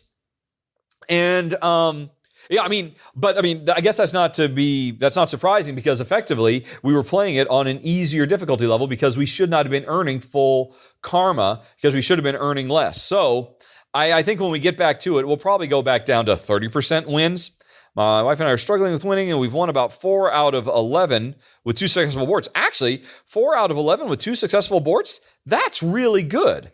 I think you're actually doing pretty well. Although, if you stick with it, I mean, someday you'll get as good as the designers who get pretty much a 90% win ratio, and they have to artificially increase the difficulty level to get down to the levels that we all play at. But that's pretty much where we are now, Jared. And thanks for asking. Let's see, I don't think Jen, she doesn't really have anything to add about that. She would rather talk about... Roll for the Galaxy, if anything. So, moving on to Jared. What do we got here? Oh, no, I'm sorry. No, that was Jared's question. Oh, hey, look, I had a copy of Jared, so we have one less question. Hooray. Oh, I had 3 copies of Jared for some reason. Ooh, all right. We've moved forward significantly. Let's move on to Phil. Alrighty. On your 6th podcast, you said Magic the Gathering helped you buy your house in Oregon. Can you talk a bit more about that? Also, can you tell us a bit about what you did while working at Nintendo? Thanks for the shows. Okay. Magic the Gathering. We got into Magic the Gathering. I got bit hard by that. It was awesome. It was 3rd edition time. I totally missed 2nd edition. Totally missed all the Moxes and all that. That was kind of a bummer. And the Black Lotuses. We got hardcore into it 3rd edition. And Jen really loved it too. I mean, we got into it in the same way that we have now gotten into modern board gaming, and we didn't know Settlers of Catan existed, or Puerto Rico, or any of those games that were big deals in the 90s. Had no idea. But a friend of mine at work, who was it? Graham Bayless. Yes, Graham Bayless, awesome. A video game guy back when I worked in the video game industry. He introduced me to it, and we got so hardcore, fell in love with it, that I got myself a retailer's license so that I could buy cases of Magic in bulk from wholesalers, so we could basically get them at discounts. How did you get a real?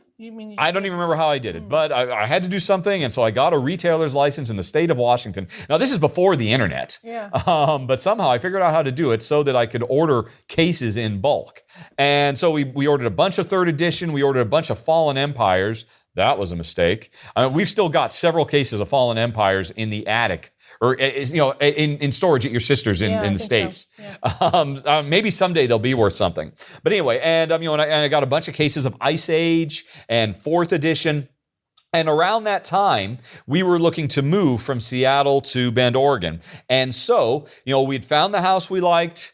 We had enough money for the down payment.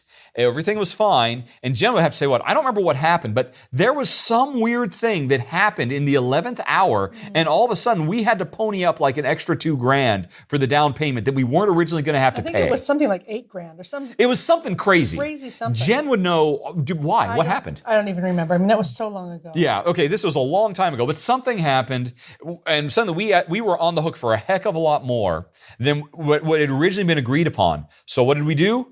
I sold a lot of 3rd edition. Basically, I think if I recall correctly, I was making about triple what I had paid at the time. So I don't remember the numbers at all, but it was something like, hey, I was paying $200 a case, or $100 a case, or $50 a case, and selling them for $150 or $300 or $500. I forget what it was. Was it on eBay even? You were selling? Well, how did I even sell these? Because this was back when, in the days of Scry magazine, and I subscribed to Scry, and I kept thorough records of all our cards, and I had a thorough understanding of exactly how much my collection. I don't remember anything about how I sold them. Maybe I sold them to local game stores. Because I remember they had like doubled or tripled in value just in the year that I had held on to them. That may be, but we were also doing tournaments and stuff too, so probably people were just buying them from you there. Yeah, I cannot remember, but I remember that we needed the money, and I had every intention of holding on to those things for years. I mean, and selling them like now, when God knows what a case of 3rd edition would be worth today. But we needed the money to complete that down payment, and so Magic the Gathering saved the day.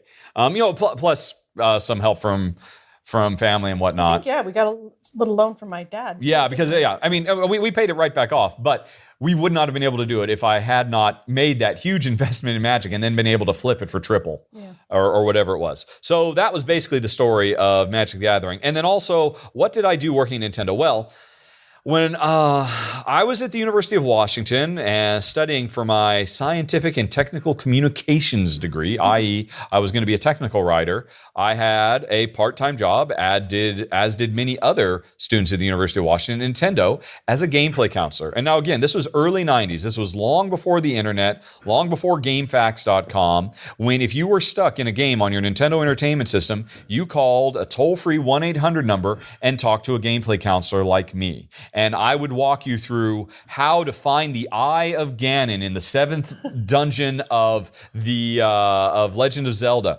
or how to get to the Maui. I could still, to this day, tell you from memory how to get to the Maui ball in Metroid, because nobody could find that for some reason. And it was a great part-time job for a student. And, so I was doing it. And I have to admit, I was a straight A student in high school because high school was so easy. I never had to study. I would always just, write. If I had a paper due in English, I was writing the paper in my math class, which was just the period before.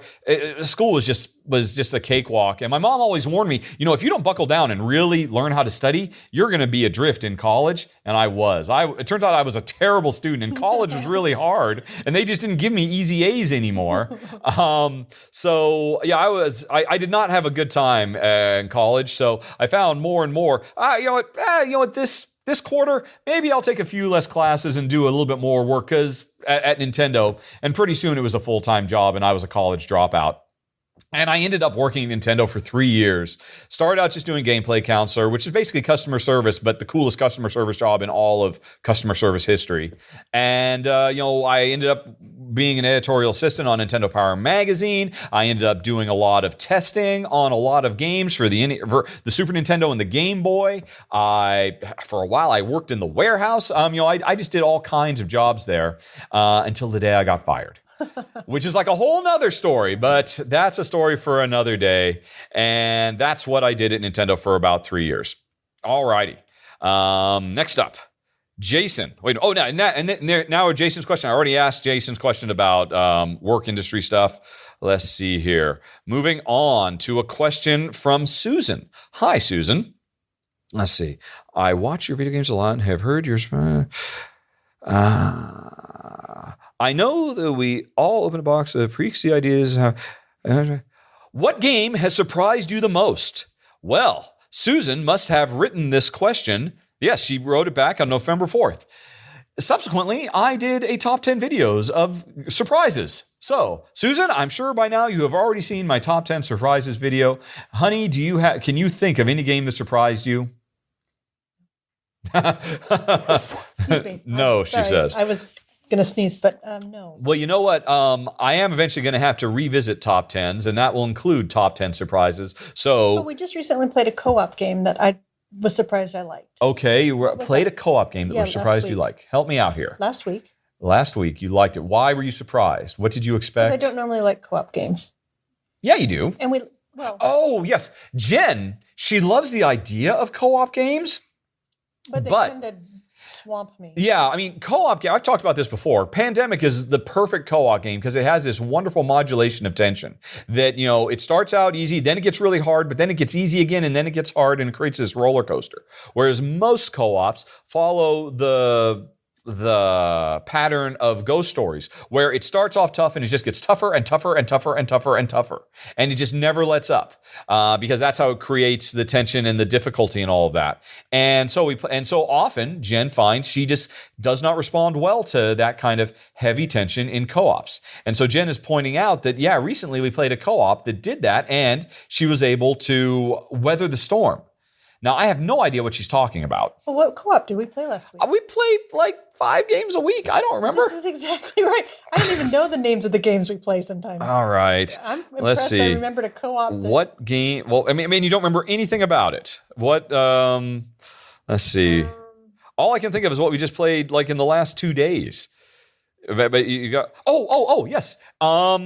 Yes, and you were. That's true. You were very surprised by it. And honestly, I was surprised because I thought you were going to hate it too for that exact same reason. I also thought you were going to hate it because it was a game where you were running around with a gun shooting at stuff. Oh, yeah, it was the laser gun. It was Apocalypse Chaos. Yep.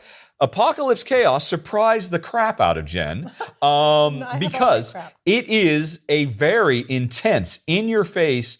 They are, the bad guys are laying it on thick, and they do not let go, and it just gets worse round after round after round. And if that weren't enough, it's basically a defend your fortress style game, and you're running around with a gun shooting at these bad guys. It was a laser gun. Okay, yeah, I guess that's why Jen liked it, because it was a laser gun. It's a science fiction gun. The game doesn't go into particulars about what the gun shoots. So I guess it's open to interpretation, and Jen has chosen to interpret it as lasers. But yes, so Jen was very, very surprised by Apocalypse Chaos. And in the meantime, Susan, hopefully you've seen by now my top 10 surprises. Although Apocalypse Chaos surprised me, I'm actually going to be doing a run-through for it in January. Really, really good game from Z-Man Games. Kind of flew under the radar. Didn't really get a lot of attention because it had the misfortune of coming out at Essen at the same time that Pandemic Legacy did. So that was a bit of bad luck for them. But a really, really neat game. And a big surprise. Thanks for asking, Susan. Now, let's move on to the next question from Sylvan. Alrighty. Two sections. Questions can be found in bold. Oh my gosh, he's written quite a bit here. Wow. I'll have to come back to all of that. But fortunately, he bolded the questions. So, Sylvan, I'll read the rest of your posts later. But for now, let's see. Since I am thinking to get involved with a podcast YouTube channel, what type of equipment do you use? Mic, editing software, camera? Well, I'm glad you asked. I recently created a new Geeklist on Board Game Geek called, which is a frequently asked questions. And this is a surprisingly frequently asked question I get. So you can go to faq.rahdo.com and get the answer. Although, short answer is my camera is a Sony PJ650. The mic is some no-name lapel mic I bought off eBay for £20. And the editing software is none. I film and I upload. If I ever have to edit anything, I just use YouTube's editor, which is youtube.com/editor. And it's a terrible editor, which is why I try not to edit stuff very much. Next question. Pandemic Legacy was a huge hit. What game would you like to see get the Legacy treatment, and why? Well, I just talked a few minutes ago about Agricola Legacy. Can you think of a Legacy game you would love, Honey Pie? I think Dungeon Pets is my standard answer. Yes, because Dungeon Pets is one of Jen's favorite games. I mean, honestly, easiest answer for that is whatever our favorite game is, we would like to see a Legacy version of it. So Jen would love to see a Legacy version of Dungeon Pets. And heck, even... would you like to see a Legacy version of Roll for the Galaxy? I don't know. One of the things that I like about Roll for the Galaxy is that you can start and do a quick game, and then next time you start and do another quick game. Fire and forget. You don't have to think about what happened. All right. So that's interesting. I guess maybe Jen has stumbled across a genre of games that would not do well, to answer the earlier question, with the Legacy treatment. Filler games. Quick little pick up, play, and walk away games, because that's what Roll for the Galaxy is for us. But Dungeon Pets, Agricola. Like you wouldn't want to do Escape Legacy or something. I don't know. I think Escape would be Legacy would be Escape Curse of the Temple Legacy would be. How would you do it? Well, I mean, because the Legacy element would be less about that you're always going in, but you yourself as a character would grow. I mean, what's it?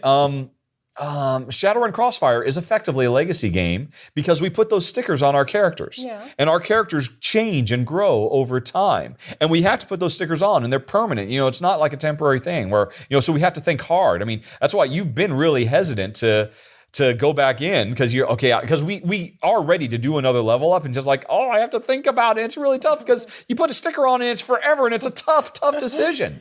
I think that would be awesome that we really kind of grow and develop a character, and we just keep playing them, so as our characters get tougher and more powerful, we have to increase the difficulty as we play subsequent games of Escape. I think Escape Curse of the Temple would work great for a Legacy format. I mean, in the Quest expansion, they introduced the notion of special player powers. So the notion of, if every time we got out Escape, you have your player board that at the beginning it's just regular.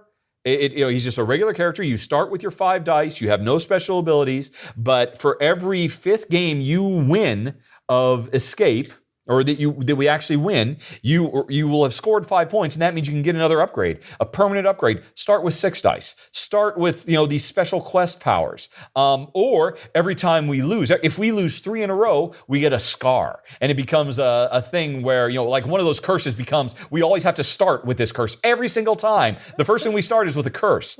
Or we always start with an extra treasure that, because it's a treasure that we found and we get to keep it. We don't lose that treasure. We always have that treasure every time we start. Yeah, that would be incredible. Okay. You can't tell me that wouldn't be awesome. So, okay, I want to see Escape Curse of the Temple Legacy treatment. Alrighty. All right. That would be, I am so pumped for that. That would be amazing. Alrighty. This one will be a tough one, honey. Since you are a nice guy, which game designer would you like or love to play a game with? I don't know. That's a tough one just because, let's see. Honestly, I don't want to play games with anybody other than Jen when it boils right down to it. And don't get me wrong, I enjoy playing games with people, but I am hardcore into board games. I've talked about this in the past because it's a great experience I play with Jen. I don't think Rahdo Runs Through would exist if board gaming were a hobby that I did where, hey, once a week I go out and play with all my buddies down at the local pub and Jen doesn't really care about gaming. I wouldn't be anywhere. I mean, it'd be fun. I'd still enjoy it, but... I mean, you used to play games with the guys from work, but... But that was because I was there at lunch anyway, so I had to do something. Yeah, I mean, it wasn't anything you've ever gone out to do at night. Exactly. So, I mean, yeah, that's tough. I mean, that's the same kind of question as throughout all of history. If you could play a game with anybody, who would you want to play with? I don't know. Yeah. I tend to think about it. It really is more of a question. It's really the question is, who would you like to sit down for an hour and have a chat with? And I don't know enough about any board game designer to be able to say, well, who would I enjoy having a chat with? I mean, I could say Stefan Feld because he's my favorite designer, but he barely speaks English. So that would be terrible. I've actually met him and his English is so bad. He's a brilliant designer. And, Jen could say Vlada Chvátil because she loves Dungeon Pets, but, when Jen actually met Vlada Chvátil at Essen, and I said, honey, this is the guy who made Dungeon Pets. She said, oh my God, I love you, and gave him a hug, and he was visibly recoiled because who is this strange little blonde lady giving me a hug? And, and so. Yeah, I think I did maybe shock him a little. That was a bit of a culture shock. We're Americans. Jen hugs people. I have a great affection for the creator. Yes, so, yeah, I don't know. It's tough, but not because I have to pick only one, but just because, I don't know, none of them are Jen.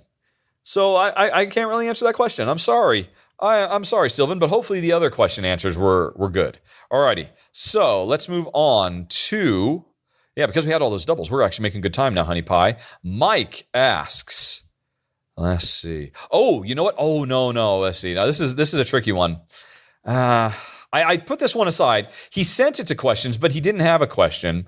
This was a guy, I remember I forwarded to you. Mike was really taken aback by a couple of podcasts ago when Jen and I talked openly about a lot of somebody asked a personal question and we talked a lot about our relationship, our feelings about parenting, even though we're not parents and so therefore we don't have a leg to stand on, and all kinds of stuff. And and I set this aside because at the time I was thinking, man, Mike was very, very bothered. Really very deeply by some of the stuff I said because maybe we sounded a bit cavalier, about some of our attitudes, and maybe we weren't as educated as we could have been about parenting techniques and stuff like that, and really, long story short, Mike felt he loves Rahdo Runs Through. He loves Rahdo Talks Through. I mean, he was not a dick about it at all, but he just wanted to get off his chest that he, felt it wasn't an appropriate form. And Mike, I'm really sorry if me talking about this stuff. Oh yeah, I know what he was really upset about was when I said, again, very brazenly, if you're going to have a kid, try to find a way to make the marriage work. Don't split up. Do what you can, because that's what my parents did. My parents had a very, very hard time getting together, but I grew up a very happy childhood because I had no idea that, how unhappy my parents were in their marriage. But, for however bad it was for them, they found a way to make it work. And my brother and I had a very good, stable home life. And the instant we were out of the house, boom, they got divorced. And, and because they made that sacrifice for us. And, and I always contrast and compare that to Jen. Her parents got divorced when she was 8 or 9 or 10 or something like that. 7. And, it had a huge impact on her. And, it affected her well into her 20s. And, I know Jen's mom, I know Jen's dad. They are wonderful people. And, I don't know anything about the situation that they were in, that they felt that they had to split. And it had such a huge damaging impact. And I'm sure they knew it, and I'm sure they thought about it, but they had to do what was right for them, because I guess at the end of the day, they felt that they could not create a home life that would have been conducive to a happy childhood for Jen and her sister Becky. And so they felt it was the right thing to do.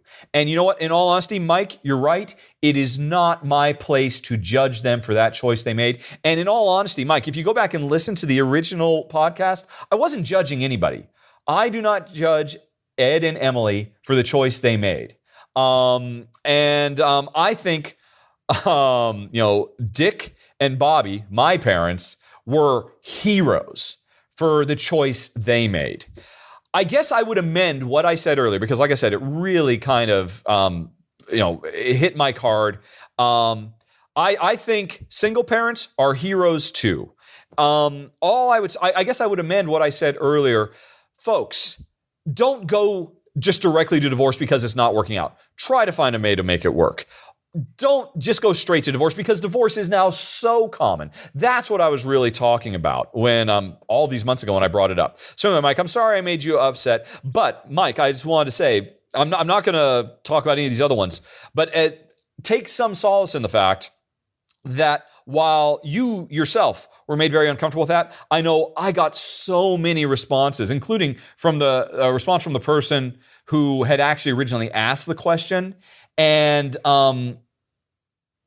talking about that and providing a platform for an idea that is definitely counter to modern culture. Modern culture says, just, get divorced if it doesn't work out. I mean, that's, and the other thing, what, if you can't have kids, there's something wrong with you. Yeah. The fact that Jen and I spoke about this and we kind of provided a counterculture example and perspectives.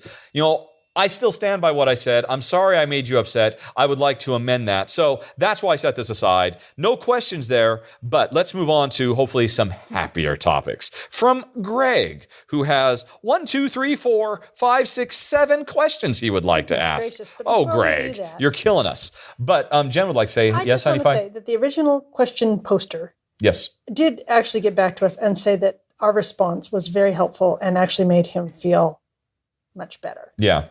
And just having alternative ideas out there makes you feel like you're not alone, and that there's hope for other aspects and different avenues that your life can proceed. And so I think if it made Mike uncomfortable, it made the original asker very much more comfortable. And then we had a spectrum of other responses. Yeah. So I think it was still well worth answering. Yeah. Well, yeah, long story short, Mike, I'm sorry. I certainly didn't mean to cast aspersions. Yep. So moving on to Greg and his 50,000 questions. All right, here we go. Although, wait, Jen is walking away. Well, why? Where are you going? I got to go turn off the oven. Jen is also making dinner right now, and she just heard the oven beeping. But anyway, so, alrighty, let's go with Greg. And regarding your hellish trip to Essen, wouldn't that have been more fun with some kids tagging along? Ha! Oh, Greg, you are silly. All right. That was obviously a trick question. Oh, you led me along the garden path there, Greg. Greg, honey, is worried about the mold in our game collection. Let's see. Are you sure your mold situation is okay? It can get out of hand pretty quick. We what game did we open up the other day? Oh, we got out Legends of Andor the other day because I brought back the expansions from BGGCon, and so we were playing with the new heroes, and I got out Legends of Andor and opened a bag, and yeah, we have a mold issue definitely going on because It was a bag that had like all the player character standees, and it had the character dice, and the dice were covered with mold. No, they weren't covered. There was a little bit of mold on one of the colors. Yes, on two of the dice, they had a lot of mold on them, but all the characters were totally fine. They had no mold. So I guess like this plastic treated cardboard must be mold resistant. That wouldn't surprise me. Remember, we just tried to burn some, and it was practically indestructible. Yeah. Yes. Well, that, by the way, folks, we don't set games on fire generally. That was a reference to the final episode of the 2015 Board Event Advent Calendar series, if you hadn't seen it. Don't worry, we are not setting our games on fire as a general rule. But anyway, go on. So anyway, I mean, I just took the dice over to the sink and washed them off. And because only those had it, it makes me wonder if maybe we didn't have something on our hands, eating peanuts or something. I don't know. Are you saying we're filthy? Well, I'm saying that because it was on the dice. The dice get more handled than the character standees. And only on the red dice. It wasn't on any of the other dice. We'd looked through everything else. It wasn't there. Yeah, and the red dice are the enemy dice, so they get rolled more than any other dice in the game. That's interesting. So, well, yeah. We're definitely keeping an eye out, and of course, before you do any selling, we'll have to have a close look at everything. Indeed, yes, indeed. But so what was it? No, are you sure the mold situation is okay? Yeah. He's really worried for us. Oh, that's nice. Well, thanks. All righty. Next up, let's see. I know you have the fancy gaming table on loan now, but regarding your previous glass table, how come you never use some kind of tablecloth or felt mat?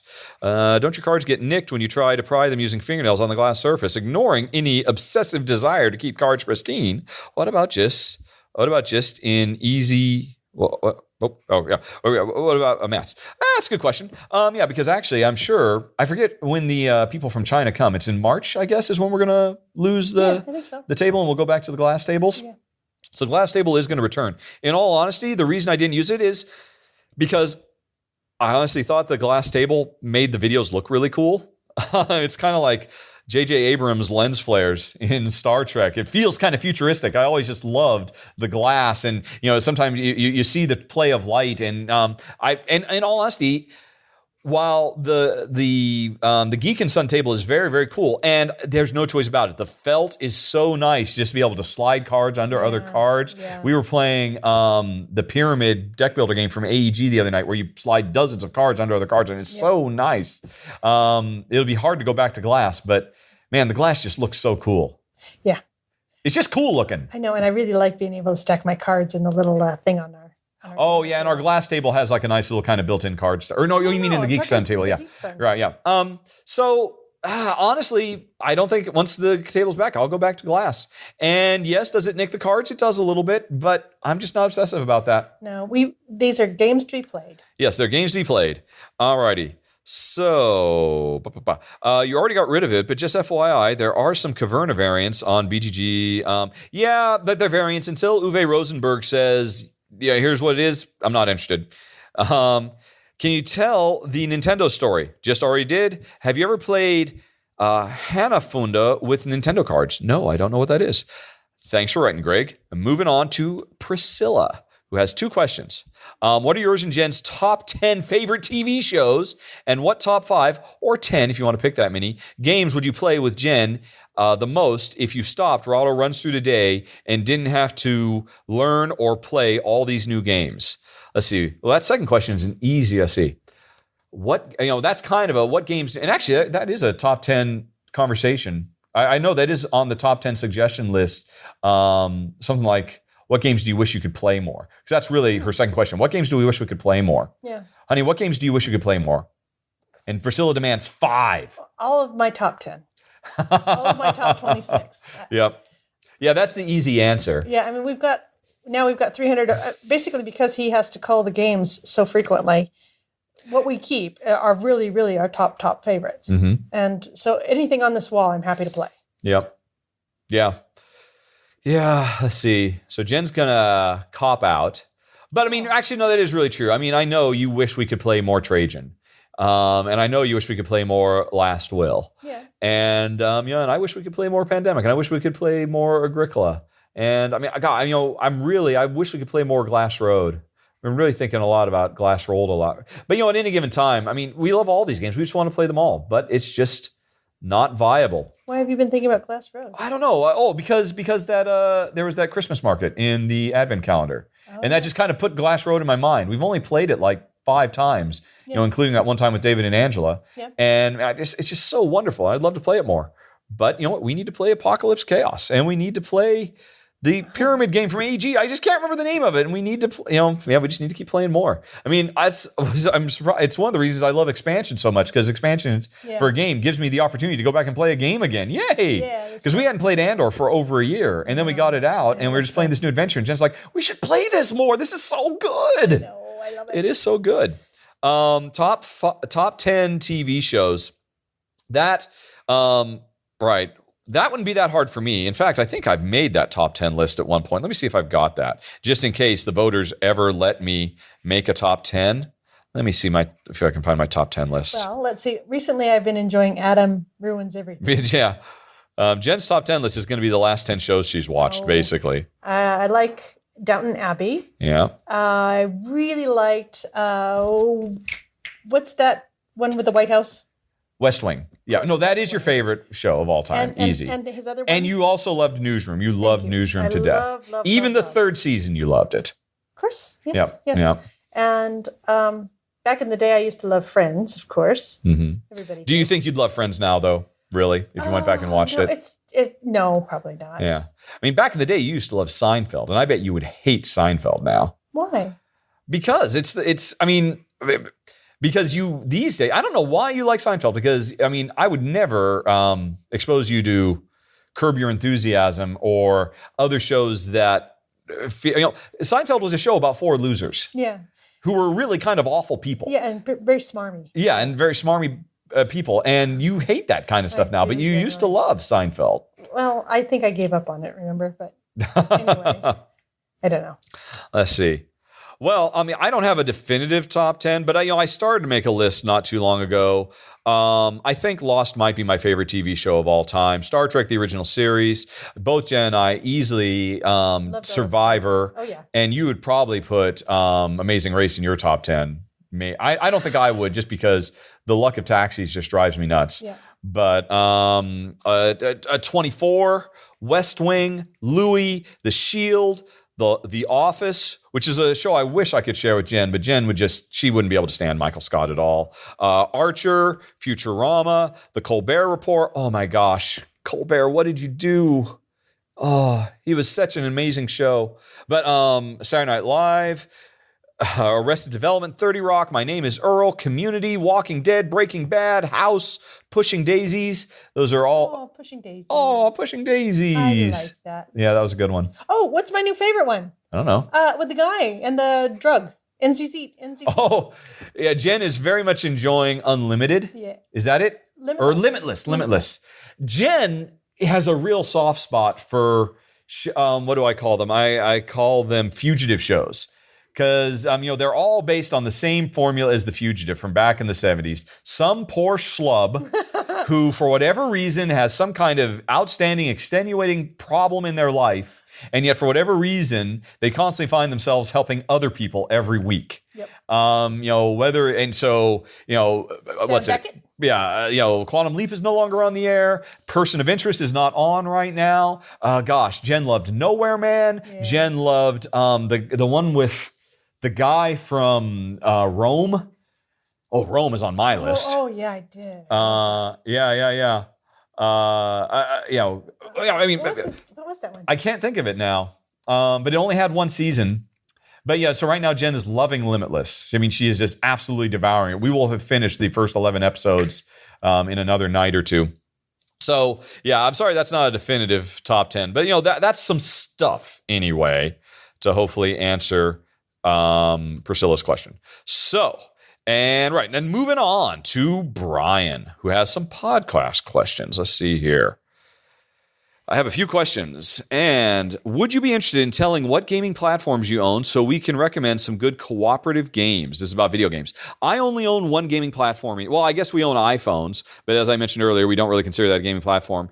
I still own a PlayStation 3. And in all honesty, the only reason I own a PlayStation 3 is because it is a good Blu-ray player.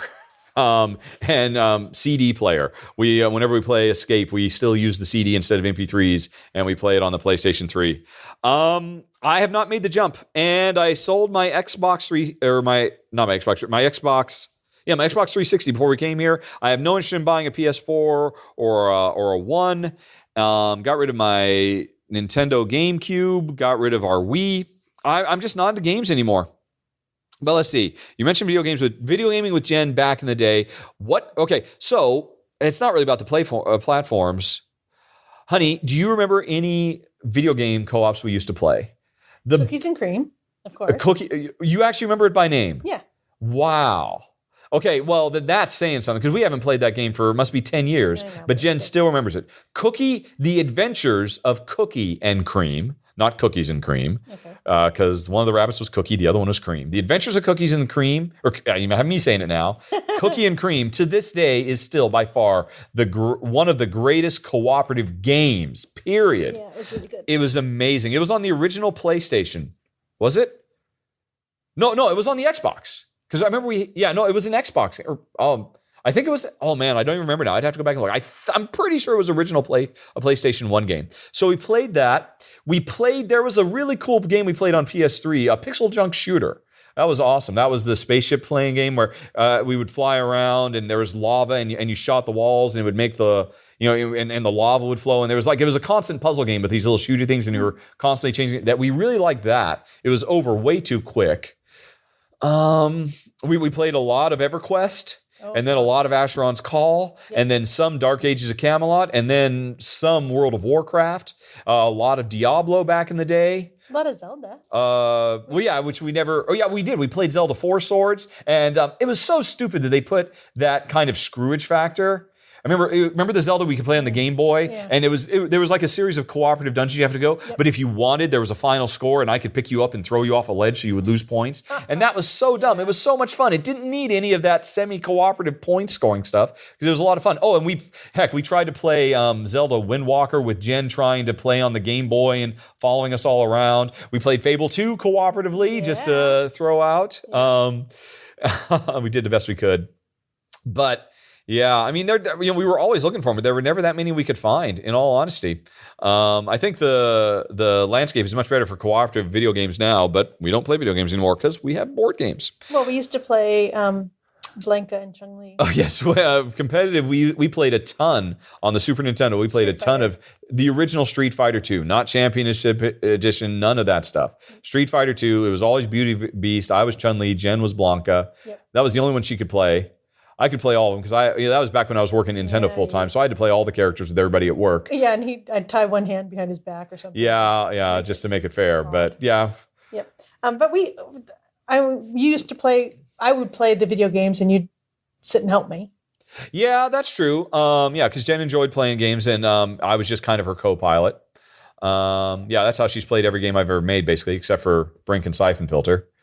So that's kind of a cooperative experience. What's my favorite one of yours? All I can think of is Pitchfork Harry, but that's not Pitfall. Right. Pitfall is Pitfall: The Lost Expeditions. Of all the games I've made, Jen's favorite is Pitfall: The Lost Expeditions. Yeah, it's really clever. Yep. Well, it was not the best game I ever made, but I'm proud of it. I think it was really fun. Yep. Let's see. All right. So that was one question from Brian. And he was asking, I was thinking of Keep Talking and Nobody Explodes, Lovers in a Dangerous Space-Time. That's what I'm saying. There are some really cool things. And I got to say, Keep Talking and Nobody Explodes, I am sorely tempted to figure out how to get that because I think we'd really enjoy that. But honestly, I don't have time to play it because there's too many board games to play. Alrighty. Does he have any other questions in here? Right. Kingsburg. Do you have any? Oh yeah. See, he's talking about how he's having a very hard time trying to get the expansion for Kingsburg because it's hard to get. Do you have any silly hard to get expansion you're dying to play? A lot of podcasts point out Kingsburg is a must-have expansion that's impossible to get. That's true. Certainly, I would hate to have Kingsburg if I didn't have that expansion because Kingsburg by itself really has limited replay, whereas that expansion is hugely important to get. But honestly, Jen and I, we play too many games. There's no time to lament whatever expansion we can't get. So I don't have a good answer for that, I'm sorry to say.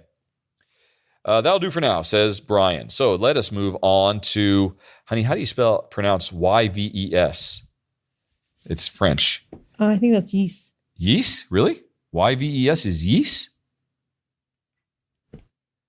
Obviously, neither Jen nor I speak French. Yeast. Sorry. I'm just going to go Vievs then, even though I'm sure that's entirely wrong. And actually his last... No, I can't say his last name because that wouldn't be cool. But anyway, so... he's Dutch. Oh, yeah, okay. I remember seeing this. So he didn't have a question. He just wanted me to mention a cautionary tale for people. Yves is Dutch and was very disappointed to find out that the Dutch version of Pandemic Legacy has some really epically egregious, terrible, game-destroying translation mistakes that really kind of ruin the game.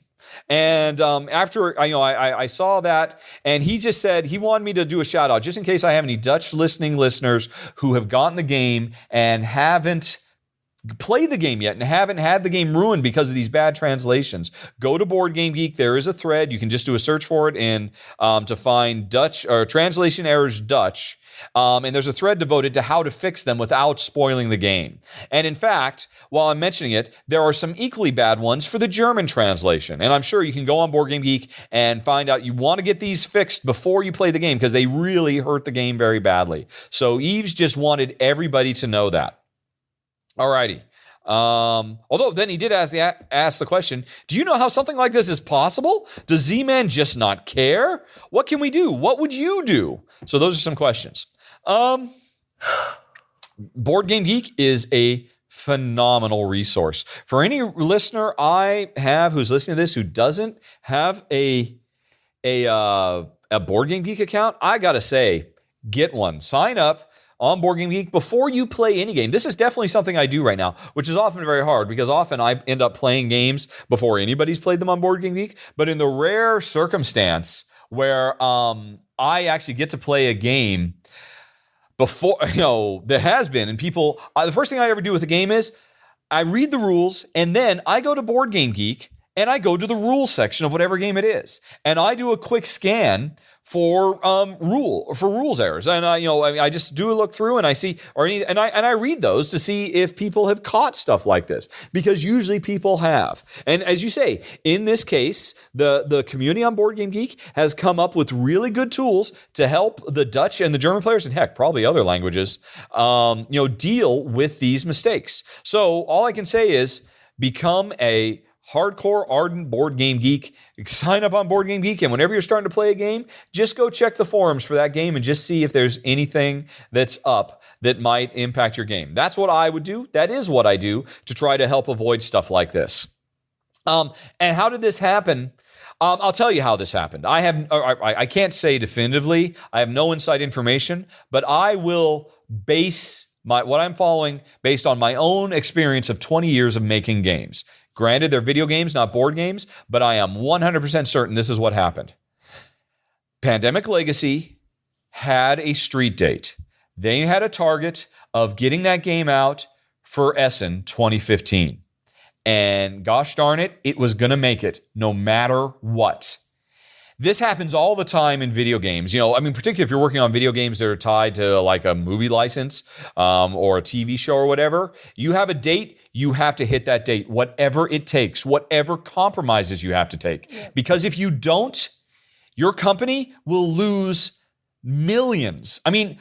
I don't know this for a fact, but Z-Man, and really not Z-Man, but its owning company, what is it, F2Z, Philosophia Games, there were probably millions of dollars on the line for them if they did not get Pandemic Legacy out, because they had probably lined up all kinds of advertising and already booked all the advertising, on websites, there aren't very many board game magazines in America, but there are definitely board game magazines in Europe and whatnot, and they had probably made a concerted effort, they had booked all the space at Essen. They had an entire booth. That must have cost tens of thousands of dollars to have that big, gigantic Pandemic Legacy booth at Essen. And, if Pandemic Legacy wasn't ready, the people who run Essen weren't going to give them their money back. So that game had to be ready. And so I would be willing to bet things took longer than they thought were going to take. and corners had to be cut. It doesn't mean they don't care, but they knew full well they had to make tough decisions. When you're in game development, you have to make decisions. You have to make those compromises. The vast majority of people who will play Pandemic Legacy are going to play it in English. And so 90%, 80%, I don't have any inside information. The overwhelming majority of the percent of their production focus had to go to making sure that English was going to work. And so that meant the German and the Dutch and whatever other language probably had to suffer. Did they want to make those compromises? No, I absolutely guarantee they did not. And I guarantee you it pains them. There was somebody in Z-Man whose responsibility it was to make sure that the Dutch experience was just as good as the English experience. And I'm sure that, they lost sleep over this. But at the end of the day, deadlines come up and you have to make those tough decisions. And was it the right decision? It's hard to say. I'm sure they're second-guessing themselves. And I hope more than anything else that they have been able to take lessons learned from those decisions and that they will be less likely to make those decisions in the future. I say this because I've had to make those decisions making games myself. And there are some decisions I have made on some of my games that I am so bitterly filled with regret on that I, even years later, if something makes me think about it, I will literally curl up and just die a little bit inside and just like get, And so that's what happened, and that's why it happened. And I'm sorry it happened to you. And it wasn't because there was anybody bad. It wasn't because there were any dicks. It was just they were doing the best they could under tough situations. And that's what happened. And sometimes the player gets hurt. And I'm really sorry that happened for you. But I'm really glad you wrote the email so that if there are any other Dutch speakers or German speakers or anybody who's thinking about playing Pandemic Legacy, go to Board Game Geek. Do a quick check and don't miss out, because it'd be such a shame to have a portion of the game ruined because of some really bad translation typos. Alrighty. Next up, we are coming back to Priscilla. Oh my God, it's the same Priscilla. I went so long, she is asking more questions. If you were to choose only one board game designer and play, and play only their games for the rest of your life, who would it be? Well, for me, that's easy peasy. It's Stefan Feld. No two ways about it. Honey, the easiest way for you to answer this question is if you could only play, what's the first game you can think of that if you could only play one game for the rest of your life, it would be it? Agricola? Then, okay, Uwe Rosenberg. And that's not bad, because then you've got Agricola, you've got Gates of Loyang, but you've got lighter games, you've got Patchwork, you've got the Agricola All Creatures Great and Small, you've got Bonanza if we ever were in a 3+ player game experience. So there you go. Priscilla. Those are asking the tough questions. Okay, moving on to Philip. Hey, Rahdo, I have a question for RTT. How do you come up with a rating system for your games on BGG? It seems like you're using a mathematical formula. Some ratings even go out to 4 decimal places. And why? It's really strange. That's a good question, Phil. Oh, dear. All right, it's very silly. No, I have no formula whatsoever.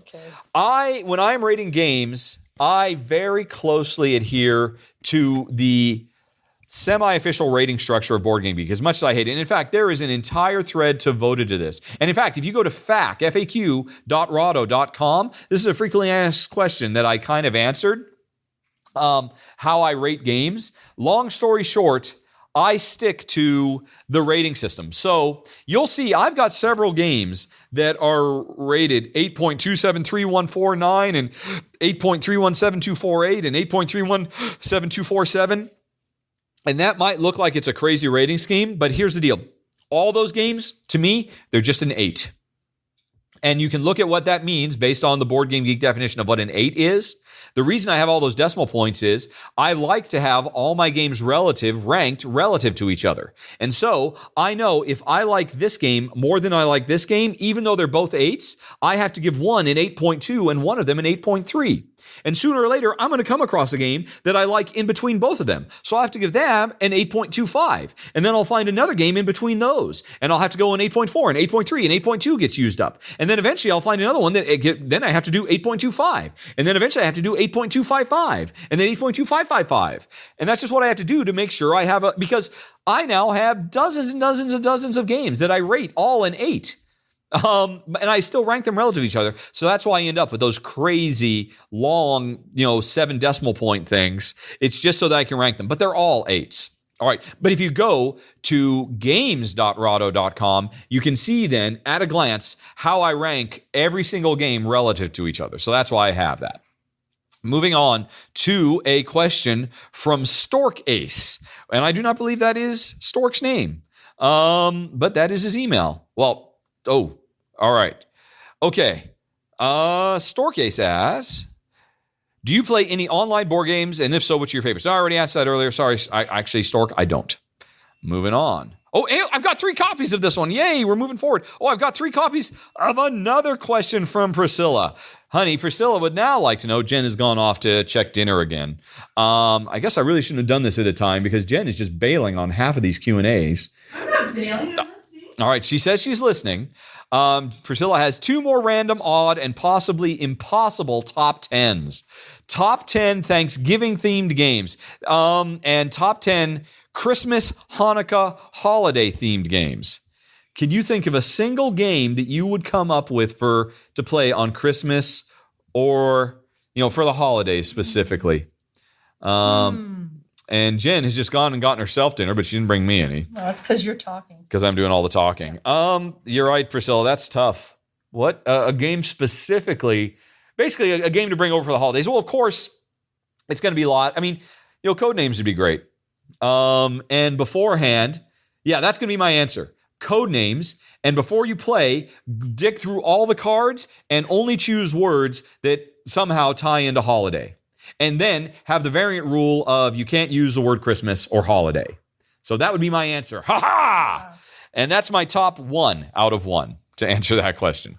Okay, let's move over. Oh, wait, Jen has something to say. We just opened a bunch of things in the Advent calendar that had kind of festive snowmen or whatever on them. So one of those. Any game that actually had a holiday-themed expansion from the 2015 Advent calendar, says Jen.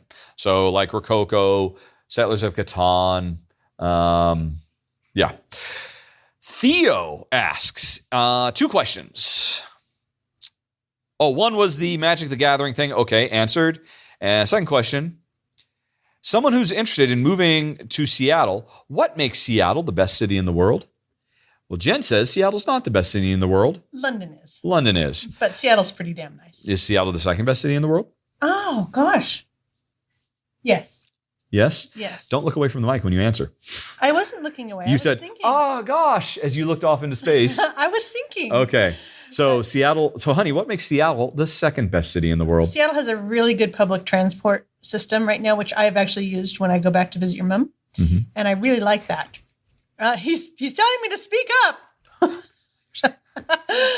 Anyway, so I really like that. I like that you can get around easily. And which is not the most common thing in American cities. Yeah. And even when we were living in Seattle and working, I used to work downtown Seattle. I used to ride the bus down all the time. So they had a really good transit system, 15, 20 years ago even. Mm-hmm. So I love Pike Street Market. I go there every chance I get. I love all of the craft and the makers and the creativity that goes on there. They've got good food. There's various places we always enjoy going. I love the Pacific Northwest. I love the Olympic Mountains and Puget Sound and Mount Rainier. It's just a beautiful place to live. What else? What about, I think the relaxed attitude of people that live there is pretty cool. And now that I've lived in England, I would say that Seattle actually, the difference between living in England and Seattle, it's quite similar as far as the temperatures, but Seattle can be gray for weeks at a time. It just sort of is always gray. Whereas living in England, because it's an island, the storm systems and stuff would blow over and you'd get sunshine and grayness in a day, but it wasn't just a constant gray for weeks. So I would say that actually does count against Seattle in favor of England, which would be London. Theo did not ask, why is London great? Well, He's not considering moving to London. I'm just contrasting. And well, no, but if you want to contrast something, apparently he currently lives in Houston, Texas. Well, we lived in Austin. Yes. So contrast Austin to Seattle then. Okay. Well, Austin and Houston are completely different, of course. Is Austin the third best city in the world? No. Sorry. I mean, Austin has a lot of good things going for it, but it's definitely not the third best city in the world. Okay. Basically contrast Washington to Texas. Yeah, exactly.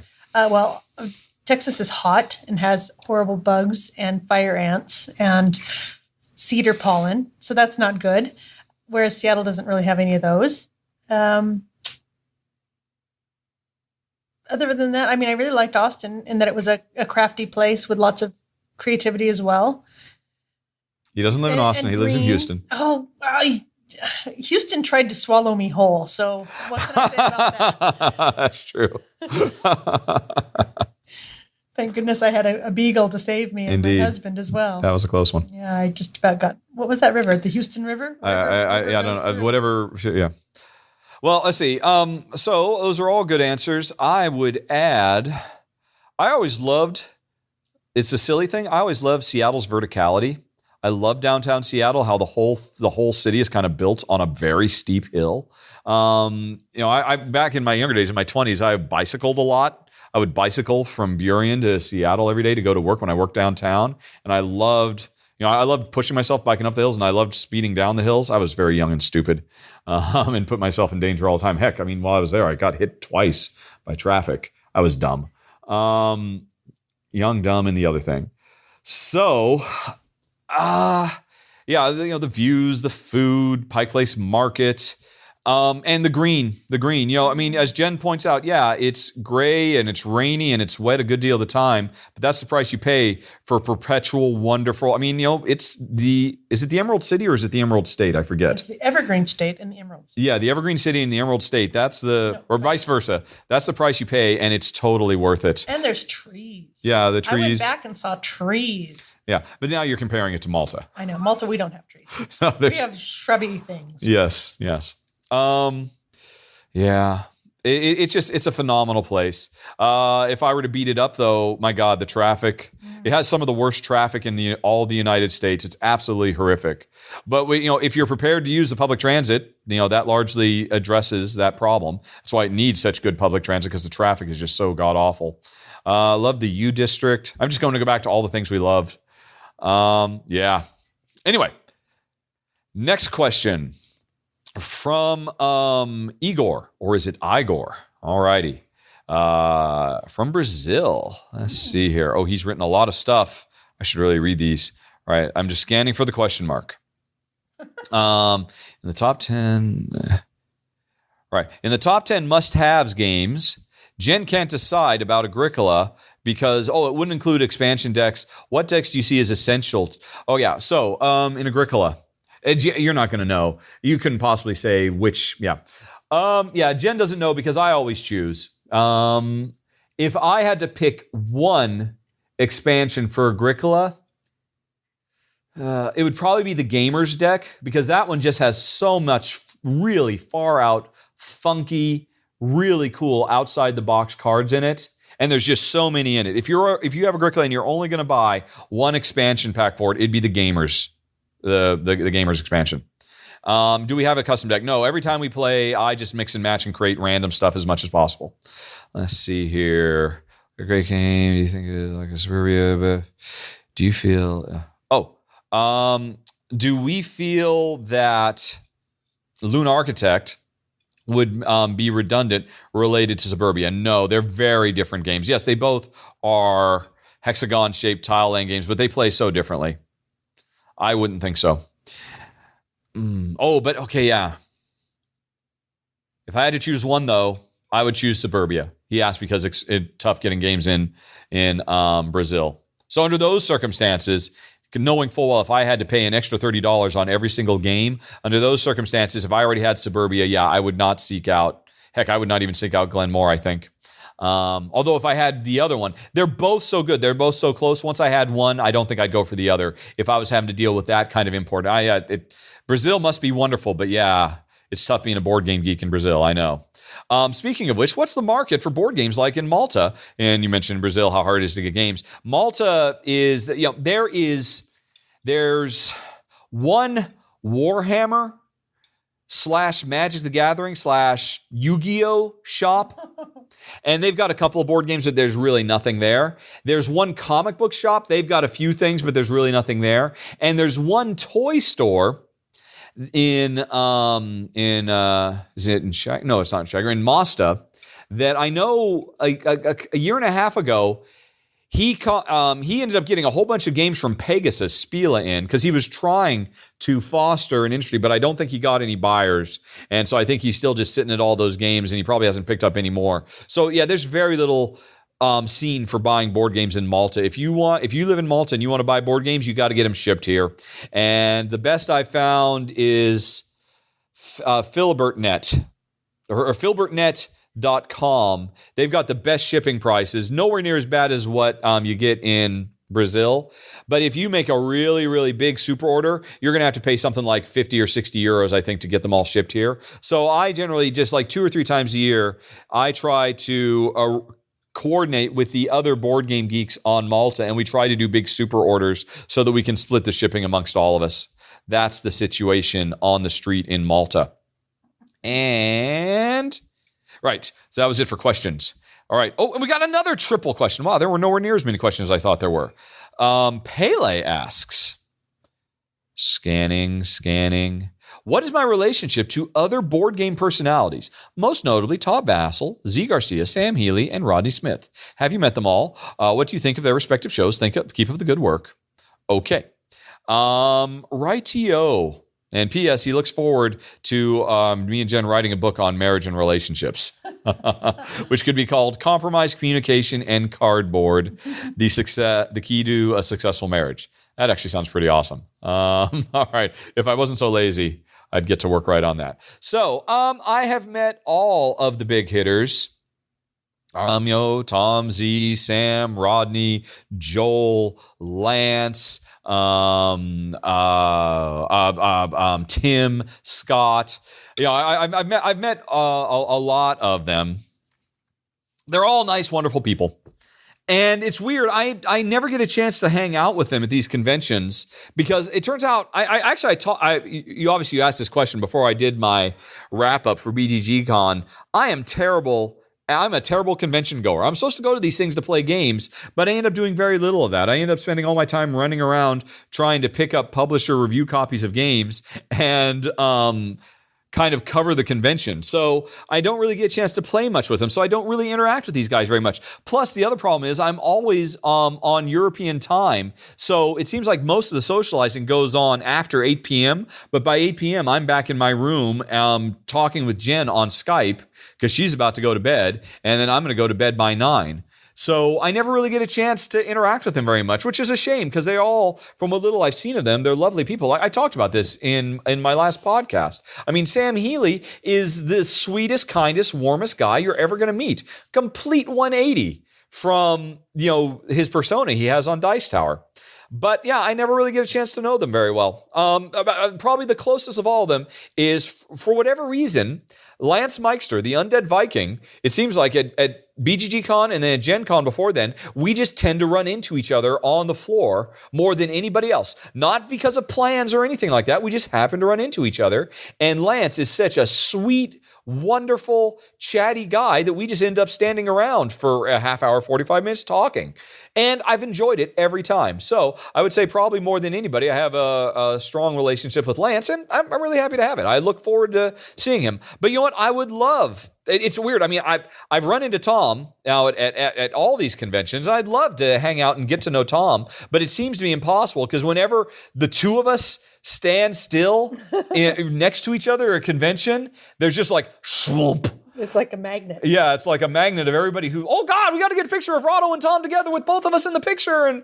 And because we're both, we're minor YouTube celebrities, but obviously we're fairly well known in the board game industry. So we never really get a chance to chat much. He's a really interesting guy, and we certainly have huge differences about everything. We disagree on almost everything. So I imagine we'd have some very interesting chats. I would love to co-host on the Dice Tower someday because Eric just gives Tom way too easy of a time. I mean, Eric, come on, Eric. I mean, I've met Eric Summer and I've told him this. I mean, you're the voice for Euros on the Dice Tower. You got to give Tom the business. But Eric's just too much of a sweetheart. And man, I would give Tom the business big time. I would love to be on Dice Tower Showtime. But yeah, I mean, I don't think that's ever really going to happen until someday Jen and I move back to the States. So that would answer Pele's question, which was repeated 3 times. So now we're moving on. Oh, we're back to Eve's. Yeah, so Eves has asked another question, or is this the same question and it's been duplicated? No, it's a new question from Eves. If that is Jen's guess as how to spell or how to pronounce Yves. Eves. It sounds good. I like that. Let's see.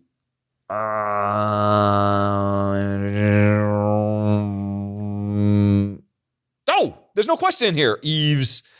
Yes, so much easier. No.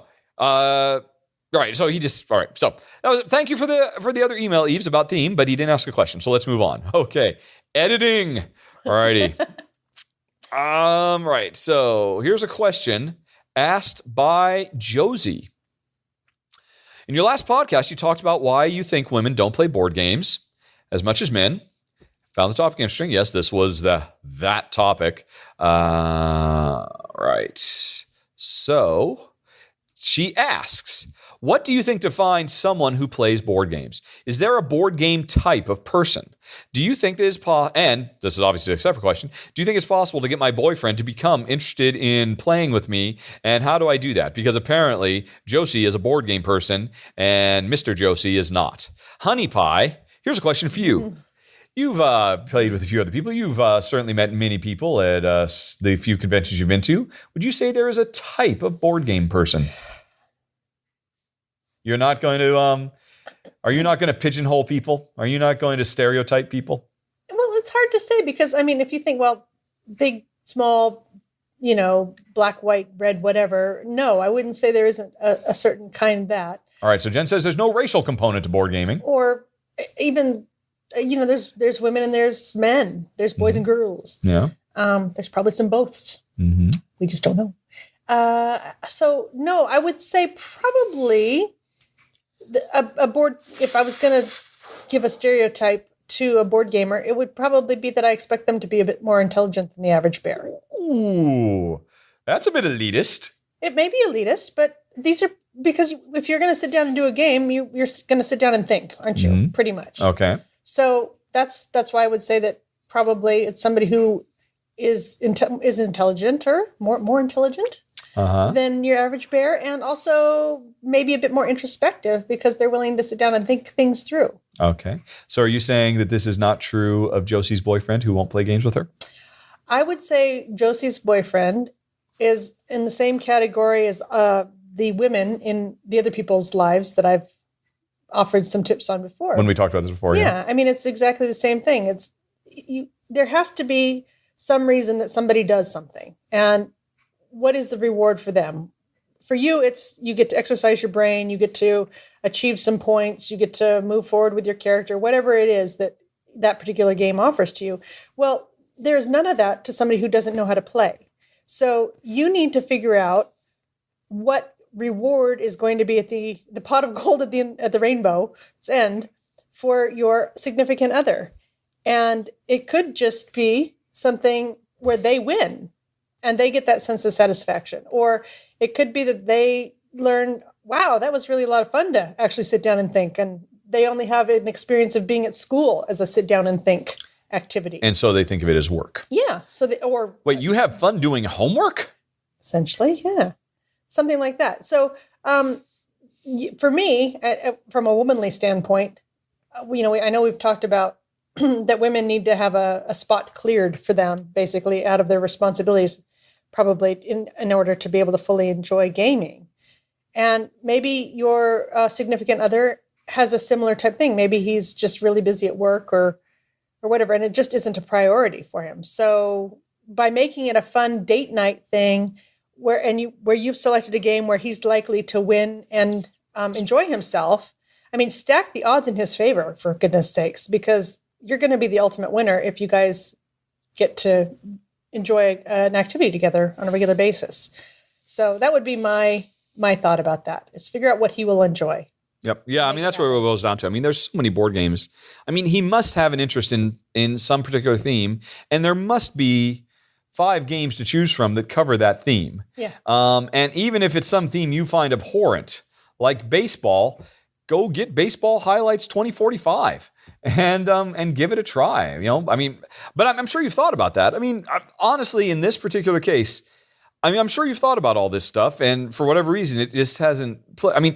Your biggest problem is you are having to overcome some sort of deep-seated, preconceived notion he has about games. And even though intellectually you might have talked to him about it, and you might have shown him, and you might have tried to share with him, he's not getting over that preconceived notion that, well, yeah, that's great for you, honey, but it's just not going to work for me. And it's a matter of, you got to find one. Think outside the box. Yeah. I wonder if it's too, it's probably not in this particular case, but sometimes people don't want to be the one that doesn't know anything. And so having someone come who knows a lot about something come at you with a game and say, yes, you're going to love this or whatever, that might be really intimidating because you've got somebody who has a lot of knowledge coming at you and you're definitely on the bottom of the knowledge pyramid there. Mm-hmm. So that's interesting. Maybe if you can also chat with his siblings or something and find out what kind of games they played as kids, so that he could come in with some kind of an experience already where you'd have a common denominator. That might or more to the point, what kind of games did you play as kids to stay away from them? Because those are the things that have shaped his preconceived notions that is turning him off from games. But that's interesting what you're saying about it. It's a really good point. And as a video game designer myself, one of the strongest guiding principles I learned over the course of making video games for 20 years is people enjoy doing things they're good at. Exactly. The good at thing. Yeah, and it makes them feel and that's not to say people don't enjoy getting better at things and don't enjoy overcoming challenges, but there is nothing that a person won't enjoy more as an activity than something that makes them say, "Yeah, look at me. I am good. I am special. I am smart. I have worth. I have value. I am good at this. I want to do it more." Yep. Because it triggers those chemicals in your brain and makes you want to do it more. So I would say when trying to find a game, your last-ditch final effort, pick one. It's kind of similar to what Jim was talking about. Pick one that he has a chance of winning, but not just because, you want to make sure he doesn't lose because that's demoralizing. Pick one that you think, based on your knowledge of him, that he will have a chance of being able to pick up and do well at. And that might mean a really light filler game. That might mean something that has a theme that's just going to help it click. That might mean something that has absolutely almost nothing to do with games. That might mean something that has a digital app integration. That might mean something that has a timer because he thinks fast on his feet and is good in high-pressure situations. That might mean something that is dexterity-based because, he's got a steady hand. Something that he can succeed at. Mm-hmm. And as Jen was saying, it just popped in my head when you were saying it, something that you're not good at. Not to ensure that he wins, but just to ensure that it's something that the two of you can sit down and play with an even footing. That, you don't have, the guaranteed one-up because you're a geek and he's not. So those are some things to consider, I guess. And back to the original question, because Jen answered and I didn't, what is it that makes a board gamer? That is really hard not to just go down elitist routes. Anybody can be a board gamer because board gaming is such a wide hobby. There is a stereotype for board gaming, and it is a smart white dude. Or not even, I'm not even saying smart, but oh gosh, yeah. There's just no way you can do it without being insulting, and there are so many of them out there, and everybody knows it. I don't know how you pronounce it, the grognards out there. But it doesn't. It's only a stereotype because it gets back to what we talked about before. These are people, guys, who everything in their life put them on a path to where they are now. From their genetics to their experiences as a child to the things that they were exposed at in pop culture that just push them towards that. That's what pushed you to turn you into a geek. For whatever reason, your boyfriend didn't get those things, and so you've got to try and find a short circuit to replicate all that stuff that would have put him on the same path as you. And that's tough, and I wish you the best of luck. Good luck, Josie. Okay, moving on to Paul. House rules. Do you use them often? Or do you have any major changes which improve games? I hate house rules. I really don't enjoy doing them, mostly because I'm lazy. And I want to sit down at a table knowing that what I am playing has already gone through tons and tons of playtesting and all kinds of feedback. And what I'm playing is the best this game could possibly be. And if, that's not very good. I guess, you know what? If we changed the way they do player order here and made it a blind bid instead of a draft or whatever, heck, maybe it would be better. But I'm never going to know that unless it goes through hundreds of hours of playtesting. And and that's why, even there are often games where like, I think the game would probably be better. And and sometimes even mention my videos. People say, yeah, that's really great. Did you try it out? And I say, nah, I got rid of the game. Why? It sounds like you had a great solution for it. Yeah, but I don't know if it's good or not, and I'm not going to spend 100 hours playtesting it to find out.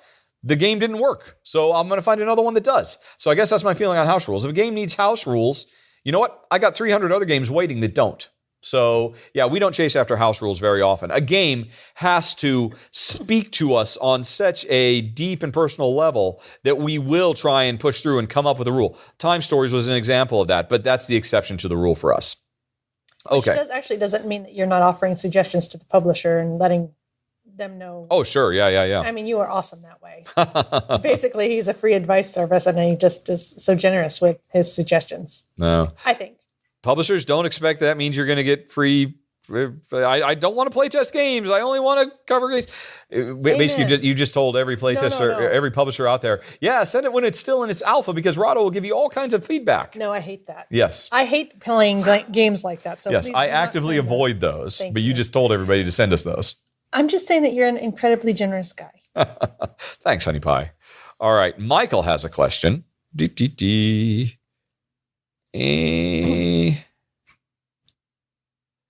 Okay. Actually, I don't see Michael's question in here. All right. Oh, any thoughts? All right. So I got to read the whole thing.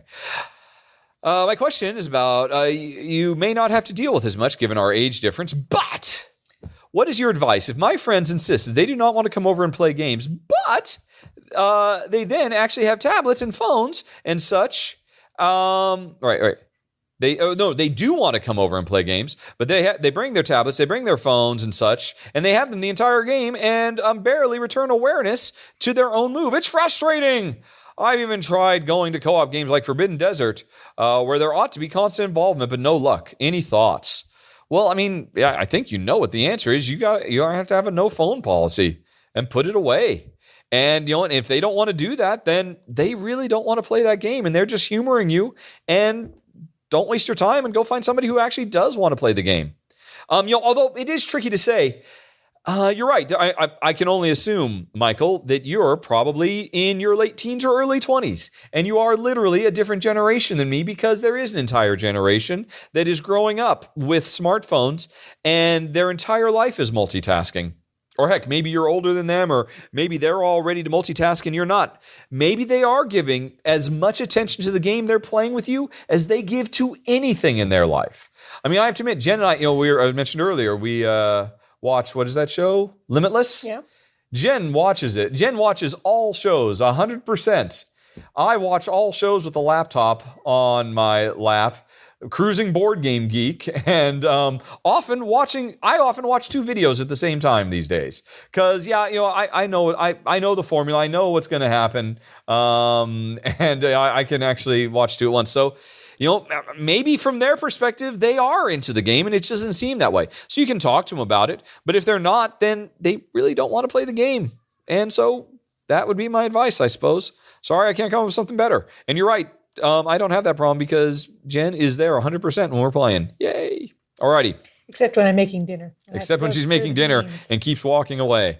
Arthur asks, what kind of work did you do for Nintendo? Have you ever thought about designing board games for yourself? Why or why not? I talked about the work earlier in this very podcast. Ever designing board games? No. I need to put that in my frequently asked questions on faq.rahdo.com because there's actually a whole thread devoted to this where somebody asked me and I actually answered and said, if I ever made a game, this is what it would be. Somebody please go make this game. And the reason I'm not going to do it is because it's a lot of work and I have worked very, very hard making games for 2 decades and I just don't want to do it anymore. Plus, another big thing, one of the many things that ruined playing video games for me is I know video games too well. I am a student of video games. I can't play a video game, even though I don't make video games anymore. If I were to play a video game, I'd spend my whole time studying it and dissecting it and tearing it apart. Rahdo runs through is very, very dangerous, and it kind of puts me in a situation where I do when I play games, I look at them not in the same way Jen does, where Jen just gets to sit down and enjoy it. Whereas I sit down and I'm thinking about, right, what am I going to talk about when I have to do a run through of this? Yeah. So Rahdo runs through kind of already ruins games a little bit for me, but nowhere near as much as it would ruin it for me if I was actually making games. So yeah, I'm never going to make a board game. But thanks for asking, Arthur. Ron says, 2 questions. 1, have you seen the new Star Wars and what did you think? Yes, we have. Yes, we saw it on Christmas Eve. Yeah. Actually, Malta has great theaters. You buy your seat and you know where you're going to be sitting. And that was really nice. What did we think of it? Do you want to go first or shall I? Well, you know what? Actually, I misread this because Ron had 2 other questions. I got this mixed up. This was a question from Jason about Star Wars. And actually, let's hold on a second because no one wants to hear spoilers. But I don't mind talking about Star Wars. So you know what, Jason, we're going to come back to your question. Jason's question will be the last. Now here's Ron's question. Ron has 2 questions. Sorry. Gosh, we've been going at this. I know. For yikes. All right. So Ron's 2 questions are beep, beep, beep. Yes, Ron wrote a lot. Ron, where are your question marks? Listen to your a horror story with travel to BGG Con. Seeing bus spending. How the trip. Because and particularly the trip back. How many life years did I lose on that trip? How many? It's fine. I bounced back, and you know what? Whatever doesn't kill you makes you stronger. And now I just look back, and it's just it was a silly. I mean, I know I was miserable at the time, but I'm not miserable now. No. And the Essen thing wasn't that bad. I think we had I had an enjoyable trip anyway. Oh, the trip, the drive across when we had to. Yep. The second question for Ron is much more game related. You only play games with Jen. Sometimes you would like to play games with 3 or more players. Is an idea to host a Rahdo runs through game mini convention on Malta? Would that for a week or so? People here on vacation can play games with you. Well, no, I'm certainly not inclined to do that. But easily now, it seems like at least once every couple of months, somebody contacts me and say, "Hey, we're going to vacation in Malta. Can we come by and play a game?" And we usually say yes. And we just had one the other day. We played a lovely game of 6-player game of Hangtown and Between Two Cities, and it was great. Not all of them have been great, but most of them have been great. And then David and Angela, they visit once every few months, and every once in a while there's a few people who actually live here in Malta who play board games, and they'll come over and visit with us. Sometimes we go over to Malta and visit them. But an actual RahdoCon, that's never going to happen. No, that is. Once in Bend, do you remember, honey? Oh. I threw a party. I threw a video game party. This is long before I played board games, where I had everybody from work come over. Because, remember we had that big 80-inch rear projection TV? Boy, we were studly then. Yeah. This is, and it was an HD TV when nobody had HD TVs, and I had all those laser discs. And so I don't know why I did this, because I would never do that now. I had a party, and everybody from work was invited to come over, and we had to make dip, and we had to prepare stuff, and I had the gaming console, and we had computers set up, and we had TV you could watch, and they actually threw a party, and it went really well. I remember like the penultimate was, that's what it was. It was Xena the Musical. And we were going to because it was such a big deal. And everybody, we're going to come over, we're going to watch Xena the Musical, and we'll make a big party out of it, and we'll play games and blah, blah, and all that stuff. And man, that was a lot of work doing that. And that was just for a party for 10 or 15 people coming over from work. And that was so much work, I will never do that again. It was a big success.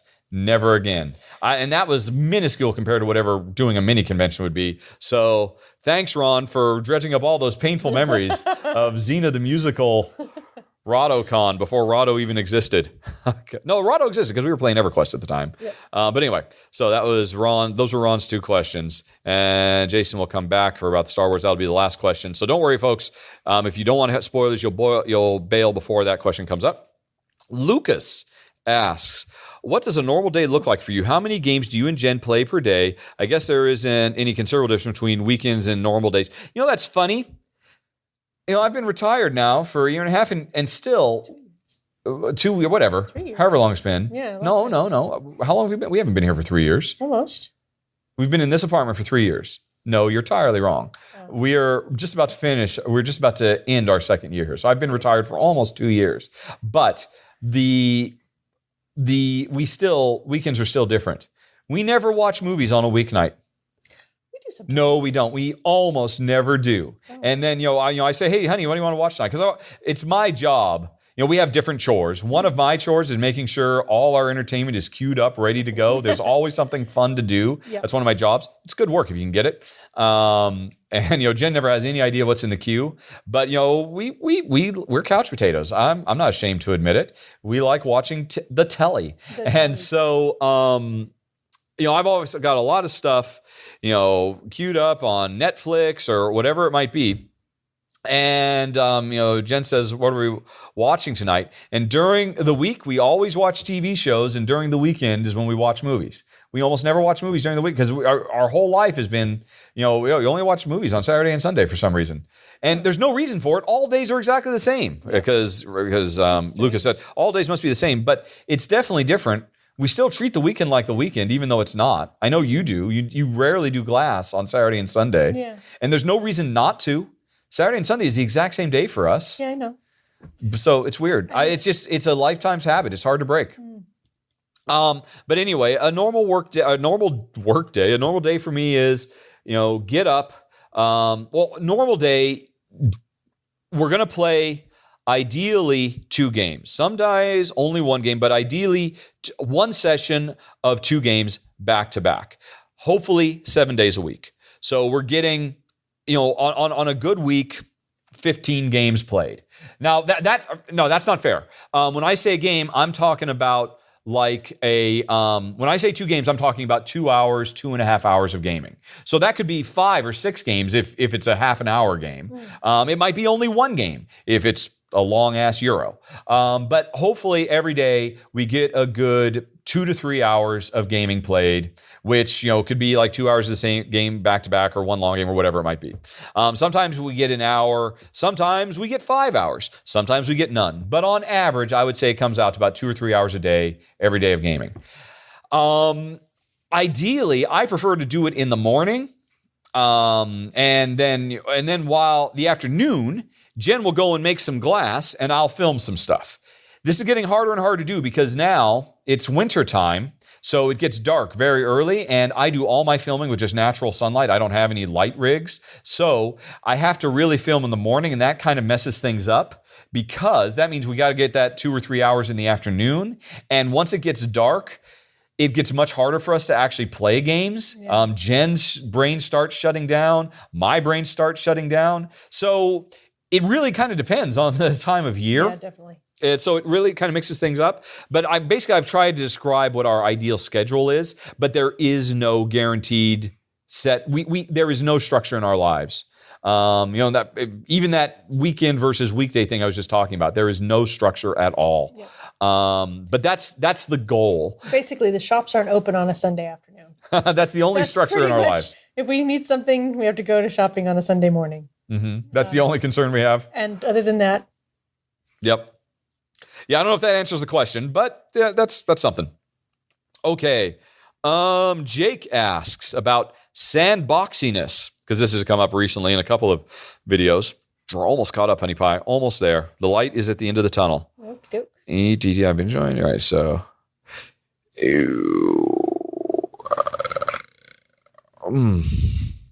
Right, okay, yeah. So specifically, Mombasa and Nippon, both I called both of them out as being too sandboxy. But he's like, really? Are they that sandboxy? I was curious. I'm missing something here. Right. Okay. Oh, gosh darn. Okay, I got to read the whole thing. Can't scam it. Right. I was watching your Navigador run through. Oh, okay, yeah. Hey, you didn't have a problem with sandboxiness in Navigador. How come you have a problem with sandboxiness in Mombasa and Nippon? Okay. Long story short. Yes, Navigador is definitely a sandboxy game too. We don't have a problem with it because Navigator is a crazy light game. It's practically a Gateway Plus. And it's also a very quick game. It's a game that will get finished in under an hour. So we don't mind the sandboxy nature there. Mombasa and Nippon are both very, very heavy games. They're long games, particularly bearing in mind the fact that Jen is a very AP-prone player. So any game, however long you expect it to take, it'll take us twice as long as a general rule. So that's why I responded so strongly to the sandboxiness of Caverna and Nippon and Mombasa. But I didn't respond strongly, negatively, to the sandboxiness of something like Navigator. And I think that's where you're seeing that fundamental split. I don't know if you have anything to say about sandboxiness, because something recently. We were playing Nippon. It was either Nippon or Mombasa. No, it was Nippon. And, we were halfway through our first game, and I'm like, well, what do you think? We always just talk, as we're playing, we're talking about what we think and stuff like that, too. And just like, I should really like this, but I don't know why I'm not liking it. I don't know why it's not catching me, because everything here is fine. And I said, it's because it's a sandbox. And she asked, well, what do you mean by that? Because I don't think we'd ever really talked about sandboxiness. That was new to me. And it was a new term to her. And I said, well, yeah, it's like, remember how Caverna, how like there's all the buildings and you just do whatever you want. And you're like, she said, yeah, why do I have all of these things?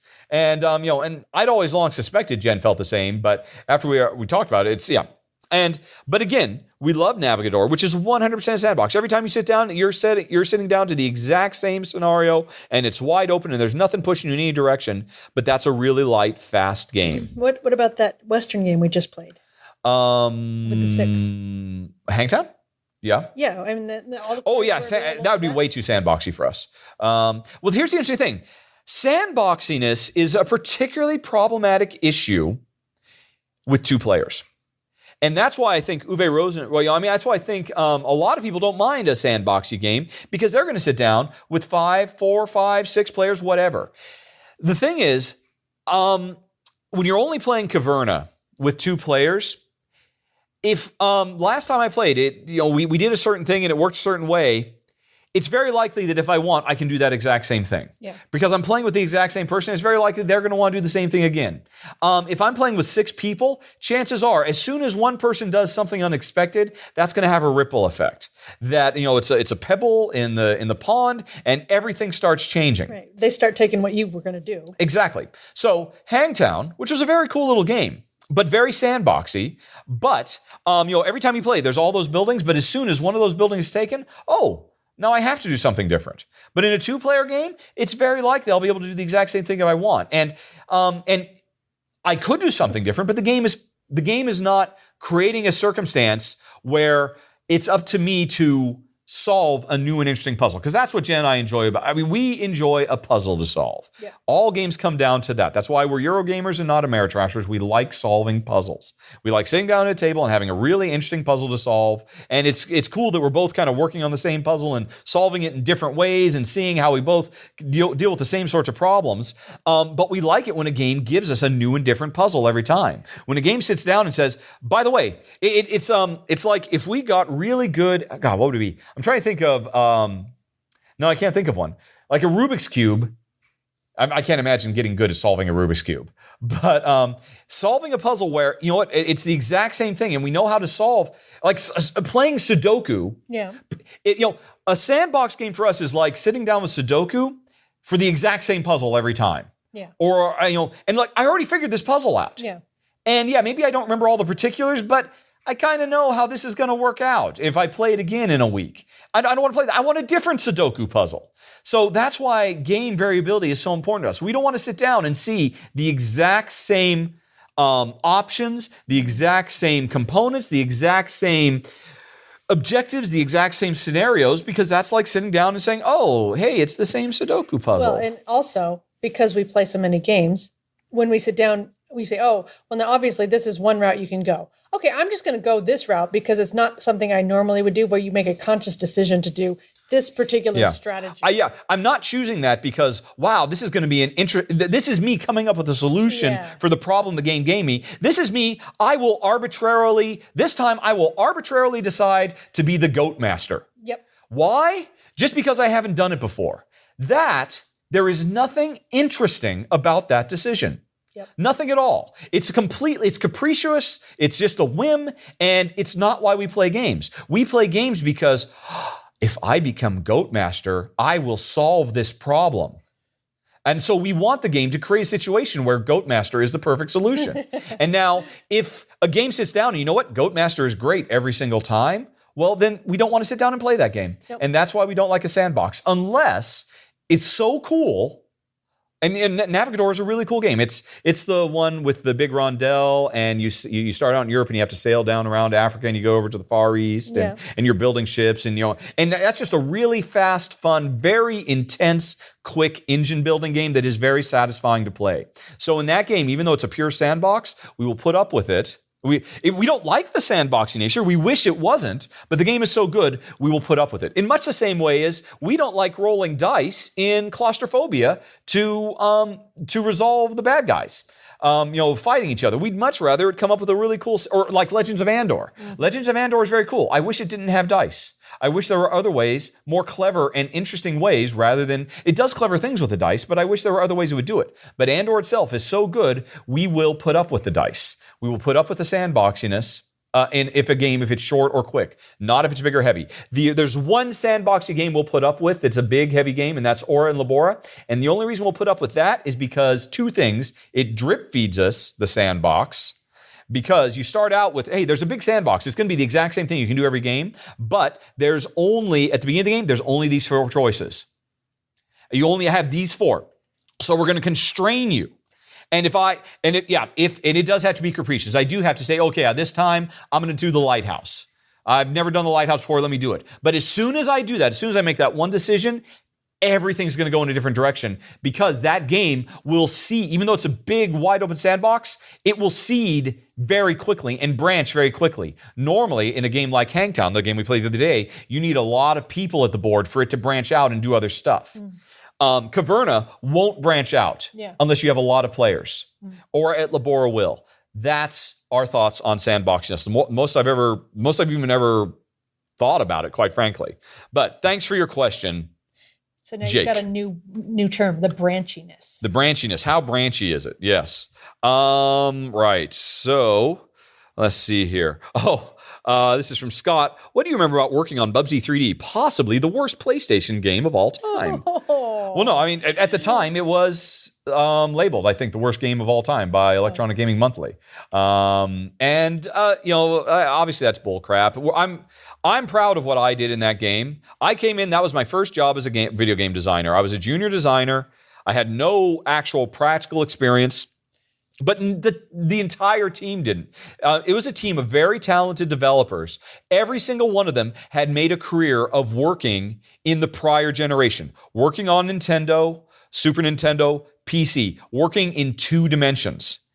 Bubsy 3D was the first 3-dimensional game for that entire team. It was the first game I'd ever done. It was the first 3D game for that entire team. And it was one of the first 3D games, period. Because even then, back on the PlayStation, it was a 3D powerhouse, but unless it was Battle Arena Toshinden or Ridge Racer, they were still mostly 2D games. The only truly 3D game at that point, I mean, heck, Doom and Wolfenstein, those were 2D games, just with a different perspective. Those were Berserk, but in 2 dimensions. Bubsy was a true 3D game. And the only other one I can think of, there are probably some other ones I'm not thinking of, but Jumping Jack Flash was a true 3D game. And Jumping Jack Flash was the model for Bubsy 3D. And Jumping Jack Flash, I think, got a pass because, wow, it was really kind of cool and groundbreaking and all of that. Because, wow, I've never thought of a game in 3D. It was like a truly outside-the-box 3D game. Oh, one other truly 3D game, Descent on the PC. But that was still taking 2D shooters and making it 3D, and that was a brilliant game. One of the greatest games, most influential games of all time. But anyway, Jumpin' Jack Flash was our model, and it kind of got a pass because it was totally new. Our team didn't know what they were doing. They were trying to copy it, and the main difference between Jumping Jack Flash and Bubsy was Bubsy, we said, you know what? and these decisions were made before I even got there. I came in fairly late to the project. We are going to have a really long draw distance. We're going to have a big open world before anybody knew what a big open 3D world was. Jumping Jack Flash had little tiny worlds to be able to do all its 3D. We're going to be as vertical as they were, but we're going to be in crazy horizontal. And that was a very big, very tough, very challenging problem to solve for a team of developers who had done almost no 3D work at all, who had done no polygonal work at all. So, I mean, the odds were stacked against us. But the problem with Bubsy more than anything else was it had the bad luck of coming out 2 months, even less, maybe a month after Super Mario 64, which is another one of the most important video game milestones of all time. That was a game that an entire console was built to make. Miyamoto said, right, if I'm going to make a 3D Mario, you, Nintendo, have to build a console that will do what I want to do. 3D Mario introduced the analog stick. Well, I mean, obviously analog sticks existed before, but it popularized what we all thought of as thumbsticks. That was designed. That was an entire console designed, ground up. The tech, the controls, everything to make Mario 64, well, arguably one of the most, if not the most important console video game of all time. And meanwhile, we were this poor schlubby team of people who didn't know what we were doing, just trying to figure out how to make a 3D game on a system that didn't really do 3D all as well as it swore that it did. And we came out about a month and we were slaughtered. We just had the bad luck of coming out wrong. If Mario 64 had not come out, I don't think EGM would have called us the worst game of all time, because we would not have been compared directly to the juggernaut that was Super Mario 64. But long story short, that game did a lot of really cool stuff. My responsibility on that game was working on the bosses and the little multiplayer 2-player game, which honestly I think was actually pretty innovative and nobody's really done. Actually, no, that's not true. I eventually did see somebody recently in a little indie game did it, and everybody said, wow, this is a really cool way to do multiplayer. And yeah, we did it back in Bubsy, but nobody cares because it was Bubsy 3D. But yeah. Aw, Bubsy, I hardly knew you. Okay, Nicholas says, yeah,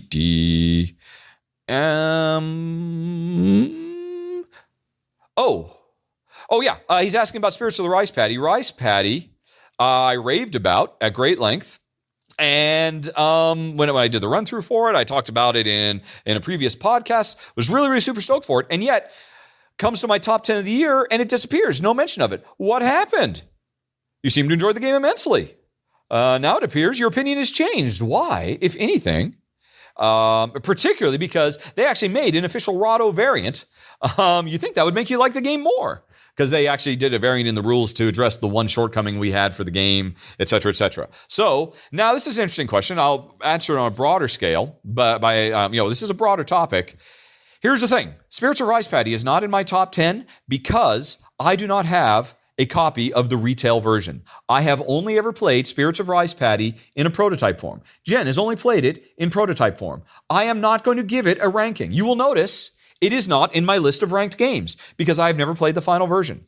I hope to someday play the final retail version, at which point I will give it a ranking. I know it'll be at a solid 8. It'll be somewhere above 8.2, probably below 8.8. I don't know where, because I can't judge it because I've only played a prototype. It wouldn't be fair of all the other games I've ranked, because I've ranked those as final versions. So that's why it's nowhere to be seen. Forge War, I almost did not get a retail copy in time, but I did pick up a copy of it at BGG-Con, brought it back, played it again, played it with the new variant they did, loved it even more, and it made my, my number 2 of the year. Spirits of the Rice Paddy might have made it, but I don't have a retail version. There are a lot of games you have seen me do prototype run-throughs of, and I don't rate them because I haven't played them for reals.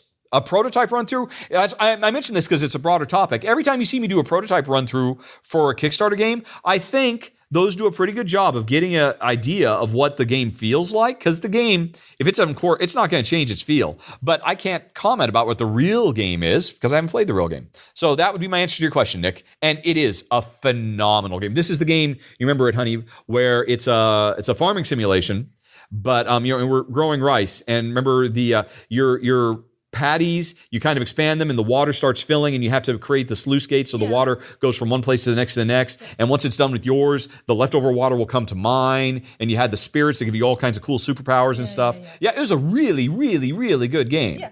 And why isn't it in my top 10? Because I don't own it. It comes down to that. I hope before I do my follow-up top 10 in April that I'll get a chance to play it. Okay, let's see. And next to the last question, this one is from Christopher.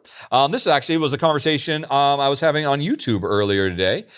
Christopher, because I mentioned in one of my videos recently, I don't remember how, that I liked J.J. Abrams' Star Trek. And New Trek, it's often derisively called. And how can I say that? Because it's not Trek. And actually, no, he didn't ask this question. But a lot of people have asked me this question because I'm on record of my love of J.J. Abrams' Trek, and in all honesty, my love of Star Trek Into Darkness.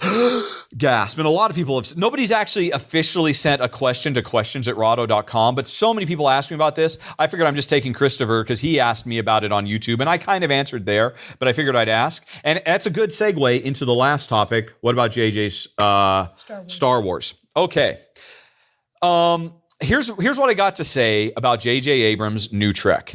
Anybody who says that Star Trek 9 basically, or is it no, Star Trek 10 or Star Trek Into Darkness is not Star Trek, what they're really saying is it's not Star Trek Next Generation. Gene Roddenberry, the great bird of the galaxy, I don't know what happened to him in the 70s, but in the 60s, when he was making the original Star Trek, TOS, which is what Star Trek is, he was putting in crazy fist fights and explosions and ship-to-ship combat. He was doing the best he could with the limited budget he had and the limited technology to make what is effectively J.J. Abrams' Star Trek. Big, bombastic, huge, exciting space opera. The Wagon Train to the Stars. I mean, it was a buddy movie. I mean, it was all about the Holy Trinity, Kirk, Spock, and Bones. What was it? Mind, heart, and spirit. All that stuff. And it was a perfect formula. But every week, Kirk beats the crap out of people. Ships get blown up left, right, and center. And people forget that because there is an entire generation that to them, what Star Trek is Jean-Luc Picard, is Commander Riker, is Deanna Troi, is Commander Worf. And now, don't get me wrong. I've watched every single episode of Star Trek The Next Generation, and I love Star Trek The Next Generation. But Star Trek The Next Generation is not Star Trek. It is something else. There is no... Star Trek is the wild, wild west. It is crazy, exciting, fun adventures laced with thought-provoking, moralistic stuff. Star Trek, the original series, first interracial kiss on network television. All these things where they use thinly veiled science fiction tropes to be able to comment about stuff that they could never have talked about, the Vietnam War and race relations and all this stuff. Star Trek is huge, watershed moments, but it never gets away from the fact that it is fun. It is alive. It is full of life and joy and excitement and adventure. And J.J. Abrams, Trek 10 and Trek 11 both do that. But like I said, something happened to Roddenberry in the 70s because when he got back to Trek, he made the motion picture. And the motion picture was basically just taking the ideas he had for Star Trek II, the TV show.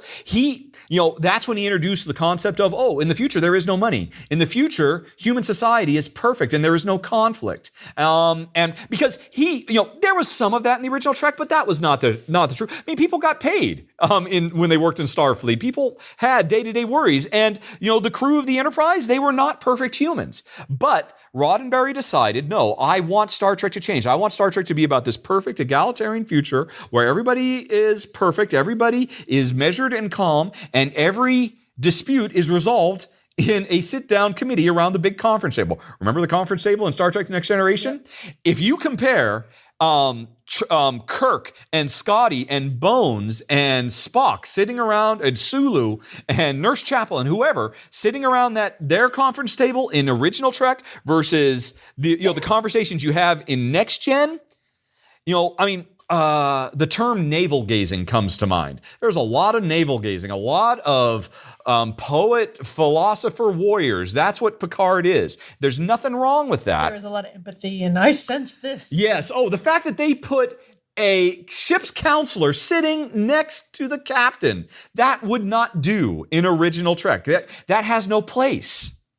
And so, like I said, something changed about Roddenberry. He wanted Star Trek to be something else. That's cool. I have no problem. I think that, and in some things, I think that's great. I think he wasn't beholden to what Star Trek was. I'm glad he was willing to try something new and different. That's great. That's wonderful. And it gave us some wonderful things, like the one with the flute and there are four lights, and some incredible, amazing stuff. No choice about it. But it's not what Star Trek originally is. J.J. Abrams making new Trek. He was not trying to placate Next Gen fans. He was not trying to recreate Next Gen, because Next Gen is slow and staid. The first time I ever saw Ship Alert, Intruder Alert, and Commander Worf leading a group of security guys walking calmly down the corridor while action music is playing as they walk calmly to the corridor to get to whatever the intruder alert is. Yeah, okay, this is not Star Trek. This is something else. And so, yeah, Kirk would have been booking down that corridor. And in J.J. Abrams' Star Trek, they run like hell. And they run faster than anybody could have ever run on the original series, because they have the budget to make a corridor long enough for them to run at full speed. And in the original series, they would have run at full speed if they could have. So whenever anybody says J.J. Abrams does not understand the true spirit of Star Trek, and he has made an abomination, they're just saying he didn't make Star Trek The Next Generation. And you know what? That's fine by me, because that is not Star Trek. That is something else entirely. And so that's why Star Trek, the reboot, well, first of all, it's brilliant. I mean, a brilliant trick with the, spoiler alert, the whole temporal tricks to be able to reset and address the whole we have no idea what's going to happen. And yeah, you sure as hell don't know it, because Vulcan is gone. I mean, who knew? I mean, that's great that they can up the stakes in a way they would never be able to do. I thought that was just a brilliant, clever thing, and that was perfect Trek, because Trek has always been about big ideas and science fiction, and that was such a great, smart way to use science fiction to achieve something very, very important. I'm sorry, Hanny, do you have anything to say about Trek, or do I just keep on ranting? You're great. Okay. But it was also at its heart, it was about two men on different paths in their lives. That's why it starts out with Spock and Kirk as young children and the hurdles they have to overcome. So it has the heart, it has the science fiction. And now the much maligned Into Darkness. Everybody seems to forget that a big thing about Star Trek The Original Generation was about taking on really huge, hard topics that you cannot talk about in pop culture. You cannot examine ideas and say, yeah, we can do whatever we want, because we'll just paint one side of a guy's face black and another side of his face white, and we'll talk about man's inhumanity to man right there, because we can do it, because it's science fiction, baby. Star Trek Into Darkness casts Osama bin Laden in a sympathetic role. And that takes balls. In our modern society, where it's America, hoorah, we can do no wrong, we are, and all that stuff, to use science fiction to say, hey, you know what? Osama bin Laden, Al-Qaeda, everything about it, they don't see, because, spoiler alert, Khan, Benedict, Cumberbatch, was a sympathetic villain. I know a lot of people complain, hey, what's with making Khan a sympathetic villain? That's crap. He needs to be an evil villain. Why is with all this sympathy and making us care about his plight? Because that was Star Trek at its best, using science fiction to talk about something that you can't talk about. American Sniper doesn't talk about this stuff. American Sniper is very hoorah. And heck, and it makes $1 bajillion at the box office. Star Trek Into Darkness dares to actually examine the reality of American jingoistic interference and fear-based politics and what kind of impact that can have and what that can do to the world. And, that's exactly what they do. And that's Star Trek. And then, there's a lot of kick-ass adventure and excitement and explosions because that's what Star Trek original series wanted to be and couldn't because of low budget and low technical. So J.J. Abrams verse, awesome. And I cannot wait for the next one because quite frankly, if Gene Roddenberry had the budget to be able to do a big, gigantic super BMX super bike jump like you see in that trailer, you better believe they would have put that into the original Trek if they could. They didn't because they couldn't. And so instead they just basically reused sets from movies and said, hey, well, let's just set this in a Coliseum arena because we can get access to this set or whatever, so they could do these big over-the-top things as well. So I'm sorry. That's my feeling about Star Trek because just a lot of people have asked. And then Christopher asked, Honey, do you have anything you would like to say about J.J. Abrams' Star Trek reboot movies? No, I'm enjoying them. Okay. Do you feel that they piss all over the legacy of Trek and what Trek is? They're not Trek because they don't feature a bunch of people sitting around a conference table and talking about, well, what are the ramifications of this? And how do you feel about this? And how does this make you feel? And let's walk very slowly from one place to another. I think if you look at Star Trek and you look at Next Gen and as sort of an evolution of an idea. Jen and I have never spoken about this. I have no idea what she's about to say. Okay. Well, if you look at it, it's sort of as a lifetime experience. Original Trek is more like a young person and the kinds of daring and bold things that they will go out and do because they haven't learned anything better. And in fact, maybe their brains aren't even fully developed. So they're a lot more willing to go out and take risks and do crazy things and try different stuff. Next Gen is very much more of a, what I would call a mature type of show in that, you're getting consensus. You're thinking through ideas. You're looking for diplomatic solutions. There's no cowboy diplomacy in Next Gen. Exactly. Yeah. And so I just think it's basically, and again, J.J. Abrams is coming back to the original Trek. So we're talking with Kirk and Spock and everybody again. It's a different time. It's a different time in the timeline. It's appropriate to get back to that spirit. Yes. That's very interesting. We haven't gone to the more, the species hasn't evolved. By another 70 years or whatever it is, the time between Trek and Next Gen. Yeah. I mean, I would love to live in the Next Gen universe where everybody's respected for the contributions that they make. Nobody has to worry about money. Nobody has to worry about having their bases covered. That, everybody's got food and shelter and enough, that kind of stuff. I love that whole universe. I think that is where we should all be trying to get to. But basically, this early Trek we're not there yet. And I have no problem at all with not being there yet with this group of characters. Plus, they're delicious. Yes, they are. So, that's very interesting. And it actually has a very big bearing on my feelings about Star Wars and why I think the prequels are really pretty gosh darn good. And why I'm not a big fan of Force Awakens.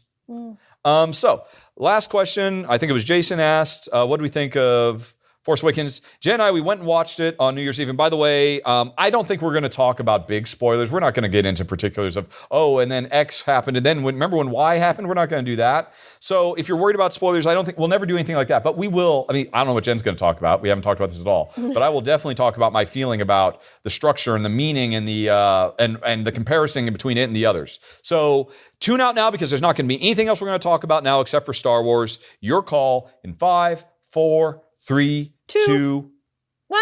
All right. So if you're still here, Star Wars Force Awakens, it is perfectly fine. I would rather watch Star Trek 10 than Star Wars Force Awakens any day of the week. I think it is a much, much better movie. I think it is a much better treatment of the franchise. It's trying to, reinvigorate for a new audience and all that stuff. Don't get me wrong. There is nothing wrong with Force Awakens. It was totally fine. It was brilliantly put together. It's gorgeous. All the characters are wonderful. And that's mostly down to the fact that they are all wonderfully portrayed by very charismatic actors, and they all have very interesting backstories. Absolutely love Finn. I'm not going to say who he is because I don't want to spoil anything. Loved Rey. Poe, well, that one kind of felt like they were trying really hard to make me like him almost too much. I'm like, okay, back off. You don't need to make me make Poe. That was the pilot, right at the beginning. Poe Dameron. Who is? Oh, yeah. Okay, you don't need to push Poe that hard. That's fine. He's not the next Han Solo, fine. But Finn and Rey, they were very interesting. They had very interesting backstories. And that was a darn cute little robot. A BB-8 is amazing. Yep. I don't think you realize this. Almost everything you see there is real. I mean, they didn't do CGI with him. He was like that. They made this little robot who did everything he does. How do you get the head to stay up And you top? can actually buy one of those now. Cool. And they make a little self-controlled one, so they move around on their own. Is it magnetic? We'll talk about it later. Okay. Anyway, there's videos you can see online of how it works. Cool. Like cutaways of what it's like inside. Yeah. Heck of a lot better than Jar Jar. There's nothing wrong with Jar Jar. We'll come back to that in a second. Anyway, so there's a lot of really great stuff in Star Wars, but I had two big fundamental problems. And after we watched the movie, it was late. We didn't really talk about it. We've never talked about it. I have no idea what Jen's going to say, what she thinks. But I'll say what I think first. It was great. It was workmanlike. I had a good time watching it, but I was hugely disappointed for two reasons. One, it takes no risks. It doesn't, it plays everything safe. Everything is by committee. Obviously, a lot of people complain about how, it cribs way too much from the original Star Trek. Star Trek 4, 5, and 6. That a lot of people have gone so far as to say it's a remake. It's a remake, and I'm not going to go so far. I'm not going to say it's a remake. That's not fair. It is basically Star Wars 4, 5, and 6 greatest hits remix tape. It is a remix tape. It is, did you like that from Empire? Did you like that from Return? Did you like that from New Hope? We got it. We put all these things in. We'll mix it up in a blender. We'll give you a new taste of it. You're going to like that, right? You're going to love it. You're going to love it. And obviously audiences have. It's literally, I think by now, it's probably the most successful movie of all time in cinematic history. Wow. You have adjusting for inflation and everything. Yeah, it's just been a super monster hit. Wow. And that is because it is designed to be, Star Trek or Star Wars fans, please like me. And yeah, of course you do, because it gives you every single thing you wanted. Hook, line, and sinker. It takes no chances. It doesn't do anything interesting, exciting. That's not true. It does some interesting stuff. Probably the single most interesting thing about that movie is Finn and who he is and where he comes from and what his story is. And because I went in not knowing anything about this movie. I avoided trailers as much as possible. So did Jen. We knew very little. Although actually I did know because it was spoiled for me by stupid, I can't remember what it was, but the big thing was spoiled, which I won't say what. But there was a big thing that was spoiled. But other than that, I went in knowing nothing, and Finn was a fantastic, and the fundamental the MacGuffin of the movie, that was fantastic too. I loved both of those, and they did nothing with either of them. The movie wasn't about the MacGuffin, and Finn, after they introduced this really cool thing about him, they did nothing with him.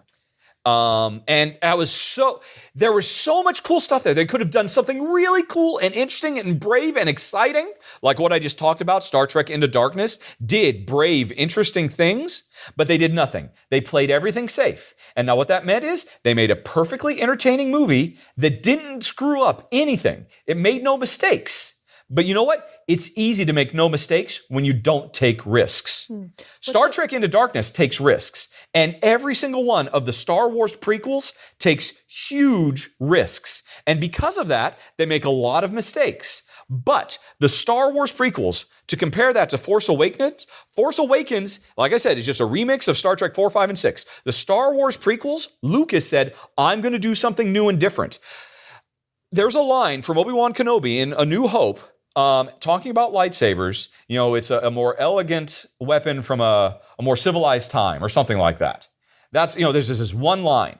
And that line defines everything about the prequels. The reason people say the prequels don't feel like Star Wars is because they're a different world. It is a more civilized time. It is a time when the Jedi were so solidified and so much a part of normal everyday life, they had broken down the what is now just spiritual mumbo jumbo, hokey religions, kid, or no replacement for a blaster. Well, yeah, a generation before, 20 years before, everybody understood. They knew what midichlorians were. And by the way, don't get me started on midichlorians. Everybody misquotes midichlorians. They don't completely invalidate the spiritual nature of the Force. They are when somebody says somebody's Force sensitive, it just means they've got. Well, anyway, besides the point. But the thing is, George Lucas was willing to take chances. He was willing to create something in the Star Wars universe with a completely different feel because it was a different time. It was a more civilized time. George Lucas, particularly in the second one, not Phantom Menace, but the second one, Attack of the Clones, was basically making his Merchant Ivory film. And he was making a murder mystery crossed with a love story, crossed with a political, thriller. That's not what Star Wars is when you look at 4, 5, and 6. That's because he was doing something brave and interesting and different and new and exciting, and I respect the hell out of him. And because he was doing brave things, coming up with really interesting takes, showing you something new and different, yeah, he made mistakes. Of course he made mistakes. Of course. No one's going to argue that Jar Jar could have been done much, much better. Don't get me wrong. I think Jar Jar did what he intended to do brilliantly, which is make an entire generation of kids laugh. There are plenty of kids who are going to grow up, and when they're in their 20s, they're going to defend Jar Jar Binks because they thought he was funny when they were a kid. He was only there for kids.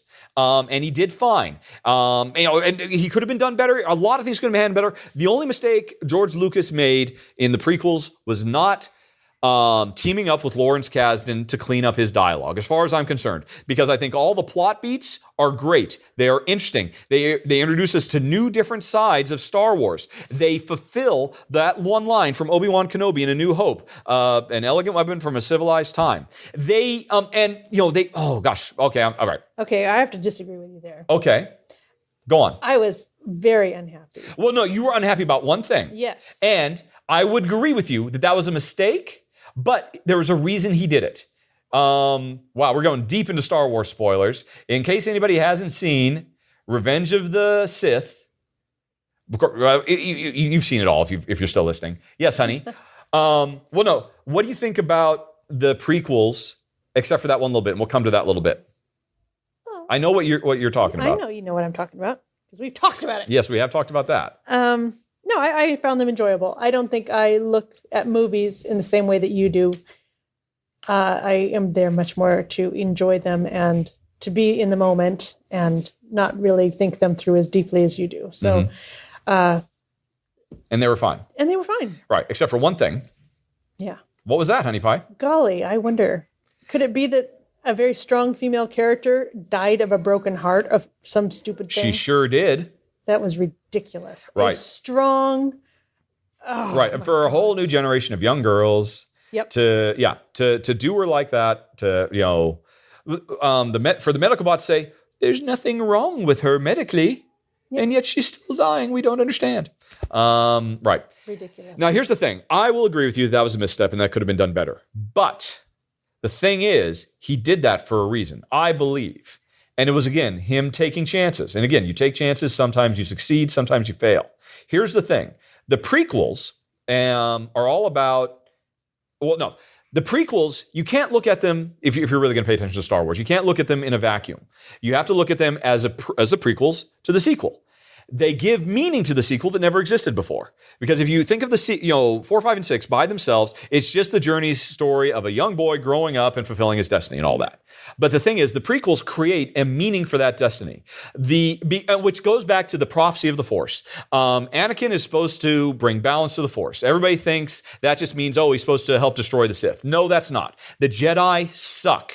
In the prequels, the Jedi are just as much of a problem that are just as much ruining the galaxy as Palpatine is, because they have stayed in their ways, because they have gotten away from, because they have become such an insular, self-important group of warrior Buddhist monks that they have lost touch with the true meaning of the Force, and they look at it as just as myopically as the dark side does. They're just as bad, and that is the reason that Anakin is ruined. That is why he falls. Because he falls in with it. Now, if Qui-Gon Jinn hadn't died, because Qui-Gon Jinn was a rebel. No, the council didn't like him. They didn't approve of his methods. They didn't like the fact they brought this kid in. The council just wanted to shoo him away. Well, I guess we have to because Qui-Gon is cool. And if Qui-Gon hadn't died, everything would have gone differently. But as soon as Qui-Gon was gone and Obi-Wan was young, he was, and Obi-Wan was racist, and all this stuff. So there's all these interesting things that Lucas puts in there. Or not racist, but specious, I guess. Alien racist. Really interesting stuff. So, without Qui-Gon there, Anakin gets his training in the approved Jedi manner, which is completely divorce yourself from your feelings. And if you do that, you divorce yourself from the Force. And that is why the Jedis have agreed that this is what they need to do. They need to expunge themselves of emotion, no connections, because the Jedi live in fear. Fear leads to hate. Hate leads to anger. Anger leads to the dark side, or whatever it is. That is their motto. It is wrong. It ruined Anakin because he had to go into secret. It allowed Palpatine to manipulate him and ultimately destroy him. And so the Sith were destroyed.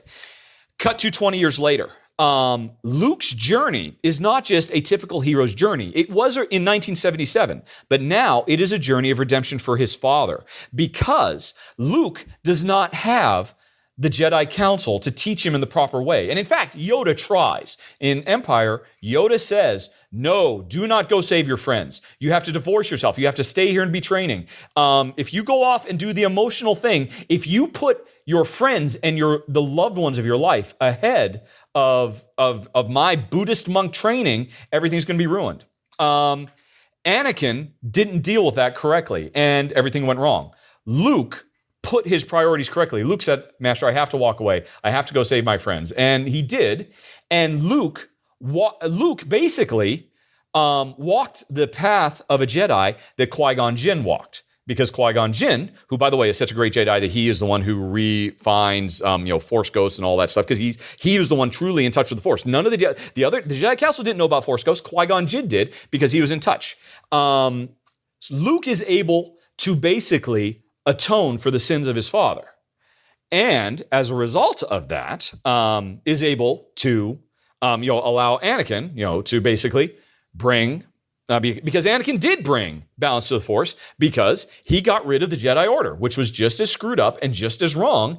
And it took a long time. There was a lot of strategy, and it's too bad Alderaan had to get blown up. But now, at the end of the series, the original series, Luke, with the proper approach to the Force, because the Jedi Council got out of the way, can actually go forward. And now, of course, then we'll get back to Force Awakens in a second, which completely ignores all of this stuff, even though all of this stuff is beautiful and meaningful and is built up over this incredible series. This is back to Amidala and Leia. Yeah. This is my belief. It's not just about Luke atoning for Anakin's sins, it's about Leia's atoning for Amidala's. Because Amidala was a smart woman. Yep. She was brave. She was honorable. She made some mistakes. She felt, she was young. She took some wrong steps too. And ultimately, she died of a broken heart, for lack of a better term. Fast forward 20 years to Leia, her daughter. Leia is cold as ice. Leia is a completely different person. But over the course of the trilogy, Leia thaws. Leia, in the first movie, sees her whole planet dies, and then within the next day is pretty much over it. Yeah. And so she's cold. She's gone too far in the other direction. But over the course of the movie, she because she's gone so far away. Not that she knows anything about her mother, but she's gone so far away from her mother. Her mother, Amidala, was unbalanced, just like Anakin was unbalanced. And she failed. Leia finds the correct path and finds the correct balance. And that's... Do you think George Lucas got that through? Yes. Yes, I do. So... that's why I think the prequels are really, really cool. And yes, they make lots of mistakes, but that's because they were taking risks. Back to Force Awakens. Force Awakens doesn't take any risks, so it doesn't make any mistakes, and it doesn't do anything great. So that's my feeling about Star Wars. One other thing I complain about, I love the fact that in 20 years between the prequels and the original trilogy, the world changes. It feels like the world is alive and dynamic because of this totalitarian regime and whatnot, the galaxy feels like a different place. It feels like this is a real place. It was a wonderful, elegant, beautiful world. You look at what the world looked like in the prequels. You want to go to there. You want to live there. And then it's the Old West because things have degraded so much in Star Trek, or in the original prequels. 20 years later, in Time Force Awakens, nothing has changed. Everything is in stasis. Oh, the Empire's gone? Well, it's the First Order now. Everything is exactly the same. Again, this is an example of not taking chances, not doing something risky. Finn could have been something cool. The main MacGuffin plot of the story could have been something cool, but they were not. They played it safe, and so I would rather watch the prequels than I would watch any prequel movie right now over Force Awakens, because that was a movie of vision. That was a movie that was about something, that was building something. That was not a carbon copy greatest hits remix tape, which is what Force Awakens is. And there's nothing wrong with that. I enjoyed Force Awakens. It was nice to see the crew. It was good to see the band back together on their on their reunion tour with their remixes of all their greatest hits. That's nice. There's nothing wrong with that. But I wanted to see something. I wanted to be challenged, and that's not fair. That's not being fair to fair. There are some interesting things, but on the whole, it didn't deliver up to the promise of what Star Wars always has been. And what I believe, if Lucas had still been in charge, what Lucas understands and what Lucas would have done. And JJ, I don't know, JJ's a smart cat. He probably understands it too, but he also understands that, wow, there is so much hate for the prequels, misplaced, very incorrect hate, as I just described, in my opinion, that he can't afford to take any chances, so he took no chances. Well, and if there's ever going to be future Star Wars movies, he wants to be at the head, so he better... Well, no, he's actually not going to... I'm sure he's going to be an architect of it, but he's not directing the next one. Oh. But anyway, so that was my feeling of Force Awakens, Honey Pie, with a slight detour into other stuff. Well, how did you feel about Force Awakens? I have a much briefer... Okay. I thought it was an enjoyable movie-going experience, but that was it. There was no emotional resonance for me. And these are characters that I grew up with. Yeah. I've read the books even. And what did you, I